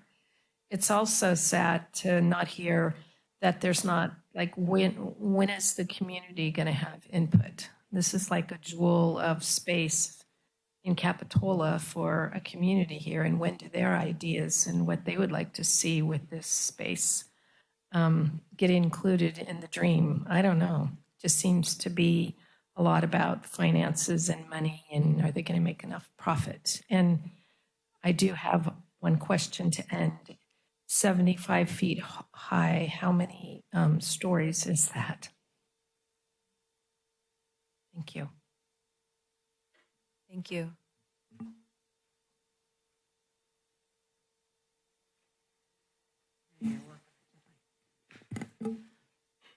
I just want to remind the council that you also have incentives or requests from the state of adding units into your city. The unincorporated area they have 3 projects they're working, and it's in excess of 500 units. The one at 41st and SoCal Drive, and then Thurber and SoCal Drive, and then another 90 units of senior housing on the Silver Spurs restaurant area. That's all. Thank you. Thank you. Any further comments? Okay, seeing none, I'll bring it back to the council. We'll start down here. Councilmember Peterson. Yeah, I just want to say I'm thankful to Cosmot and to Katie for making all this happen, and I think we have some good data to go with. And I hope that some representatives from Merlone Geyer will be able to work with us to determine which of these incentives may be beneficial to, create an economic project in today's environment. I know we have committed to the FAR and height ratio, and I, at this point, wouldn't rule out any of the proposed incentives, whatever we can, do to make this happen. Yeah, thank you, Cosmont, for putting all this information together. As I've sat on this dais for 6 years, and the city continuously puts hundreds and hundreds of hours into this. Cosmont has put hundreds of hours. We've put a lot of money into studies and evaluation of how we can get this project done. And going back to the table with Merlone Geyer is obviously important, but I'm deeply disappointed in where we are today with the developer. We have bent over backwards as a council throughout all of this time, and it's really frustrating. And so I really appreciate what Cosmot has done in bringing these ideas forward. But where I stood in 2000, 6 years ago, was that we needed to think about our community and think about what we were building, and ensuring that as we incentivize more and more for our developer, that we're also creating equal, if not more, incentives for our community members. So if they're listening, I look forward to having them come back to the table as we discuss these as options for them, and hope that we can get a project done. And then if not, if there's any other folks out there who want to come forward, I greatly appreciate that as well. So thank you. Yeah, I also want to thank Katie and Cosmo. I think the menu is a good idea, and I think it can kind of help many people conceptualize sort of the different options that we have going on here. I definitely want to hear back from the owner developer as far as what they're possibly interested in entertaining and what we really need to do in these first few steps to move forward. Because, like Vice Mayor said, it's been a long road, and we want to make sure we're enhancing the community and not just sitting on a project, putting time and effort into something that isn't going to come to fruition. So I'm thankful to have this information, and I'm looking forward to the conversations with Merlone Geyer moving forward. Thanks. Nice to see all the hard work put in this. I don't think it's going to go unnoticed for sure. But it does have to work out for the developer and the mall property owners along with the city. So we got to get to that point where we can all agree on something. So we need to continue working on it. I think it can be done, but no time like now to get started. We need to move forward. Thank you. Thank you. So first, just to answer some of the public comment questions, 75 feet high is about 7 stories, correct? 6.5, yeah. And then the question about would the density of this project potentially decrease density of other projects in the areas? I don't think that's the case, correct? That's correct. And actually, in the state of California, you're not allowed to decrease density. That's assigned to properties. So. Okay. Oh yeah, there will be public outreach once this project becomes a project. There was 8 years ago when I first started on the council where we started asking people what they might be interested in. But there will eventually be public outreach. Right now, we're just looking at ways to try to get Merlone Geyer to move forward in doing something. I want to say thank you to Cosmont and to Katie. And I apologize in advance because the frustration I'm about to share is not towards you. I appreciate that they've taken the time to do this study as we've asked, and I think that they've done exactly what we've asked them to do. So thank you both gentlemen for being here tonight and for sharing this with us. I've been on this council for 8 years, and the question people most ask me about is what's going on with the mall? Why haven't we seen anything done with it? Why is this taking so long? And every year there's a new reason that I have to tell them. Well, there was a pandemic. Well, we're getting them back on the board now. Well, they've got other priorities. And I'm talking about Merlone Geyer in particular. They asked for additional floor area ratio, not including the parking garage in the floor area ratio. We did that. Then they wanted 75 feet and almost held up our housing element if we didn't give them 75 feet, and we gave them that. And then they came back at the meeting when we gave them the 75 feet and said that the amount of affordable housing was too much to make the development feasible. So we spread that out over the whole mall property instead of just on that one plot. And so now what they're saying is that commercial development is not possible at all, and it makes it infeasible. And they're saying that even the proposed financial incentives are insufficient to mitigate the risk of commercial use on the site. Well, we had no intention in all the time that I've been on council for us to tear down an economic driver in our city and turn it into just residential that's going to be $4,100 a unit for 880 unit. Who the hell is going to live here? That is not housing for teachers and firefighters and police. We've got a development here in the village that starts at $7,500 a unit. And now we're going to have $4,100 a unit for 880 units with no affordable housing and no commercial development. I'm flabbergasted and I'm frustrated. I can't even imagine the loss of sales tax revenue in that corridor by not having any commercial because it's now deemed financially infeasible after the 4 other things we were told made this financially infeasible had been addressed. So what's the next? I'm really frustrated. I'm really frustrated and I'm disappointed. When I ran for council in 2016, I was so excited to work on this project, and I've got 5 meetings left, and I know that I will not be a part of this. And it's not about me, it's about the community, but the fact that the community has waited nearly 10 years and what we're hearing just continues to be, sorry, that doesn't work for us. Well, it's not working for us that nothing is happening on this property for the last 10 years.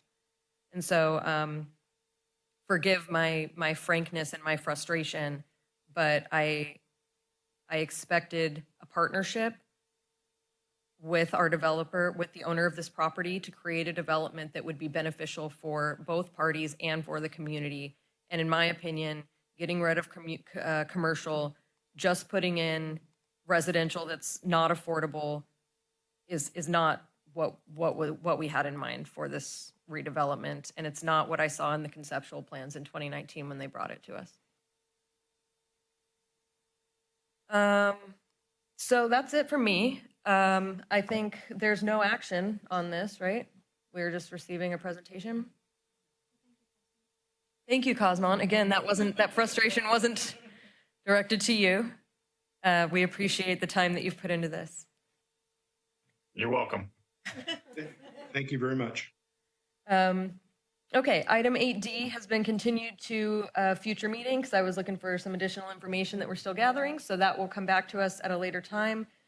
In the meantime, that's it for tonight. So until next time, please take care of yourselves, take care of each other. Our next meeting will be October 24th here at 6 p.m. Take care.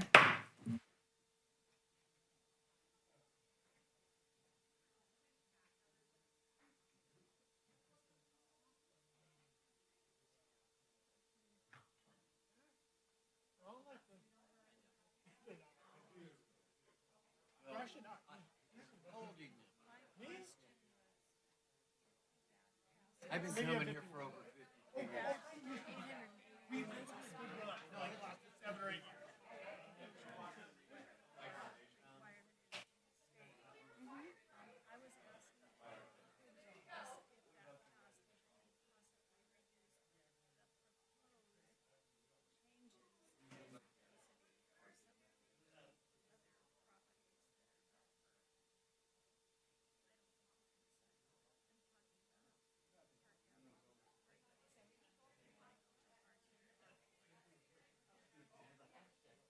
So I honestly could not give you an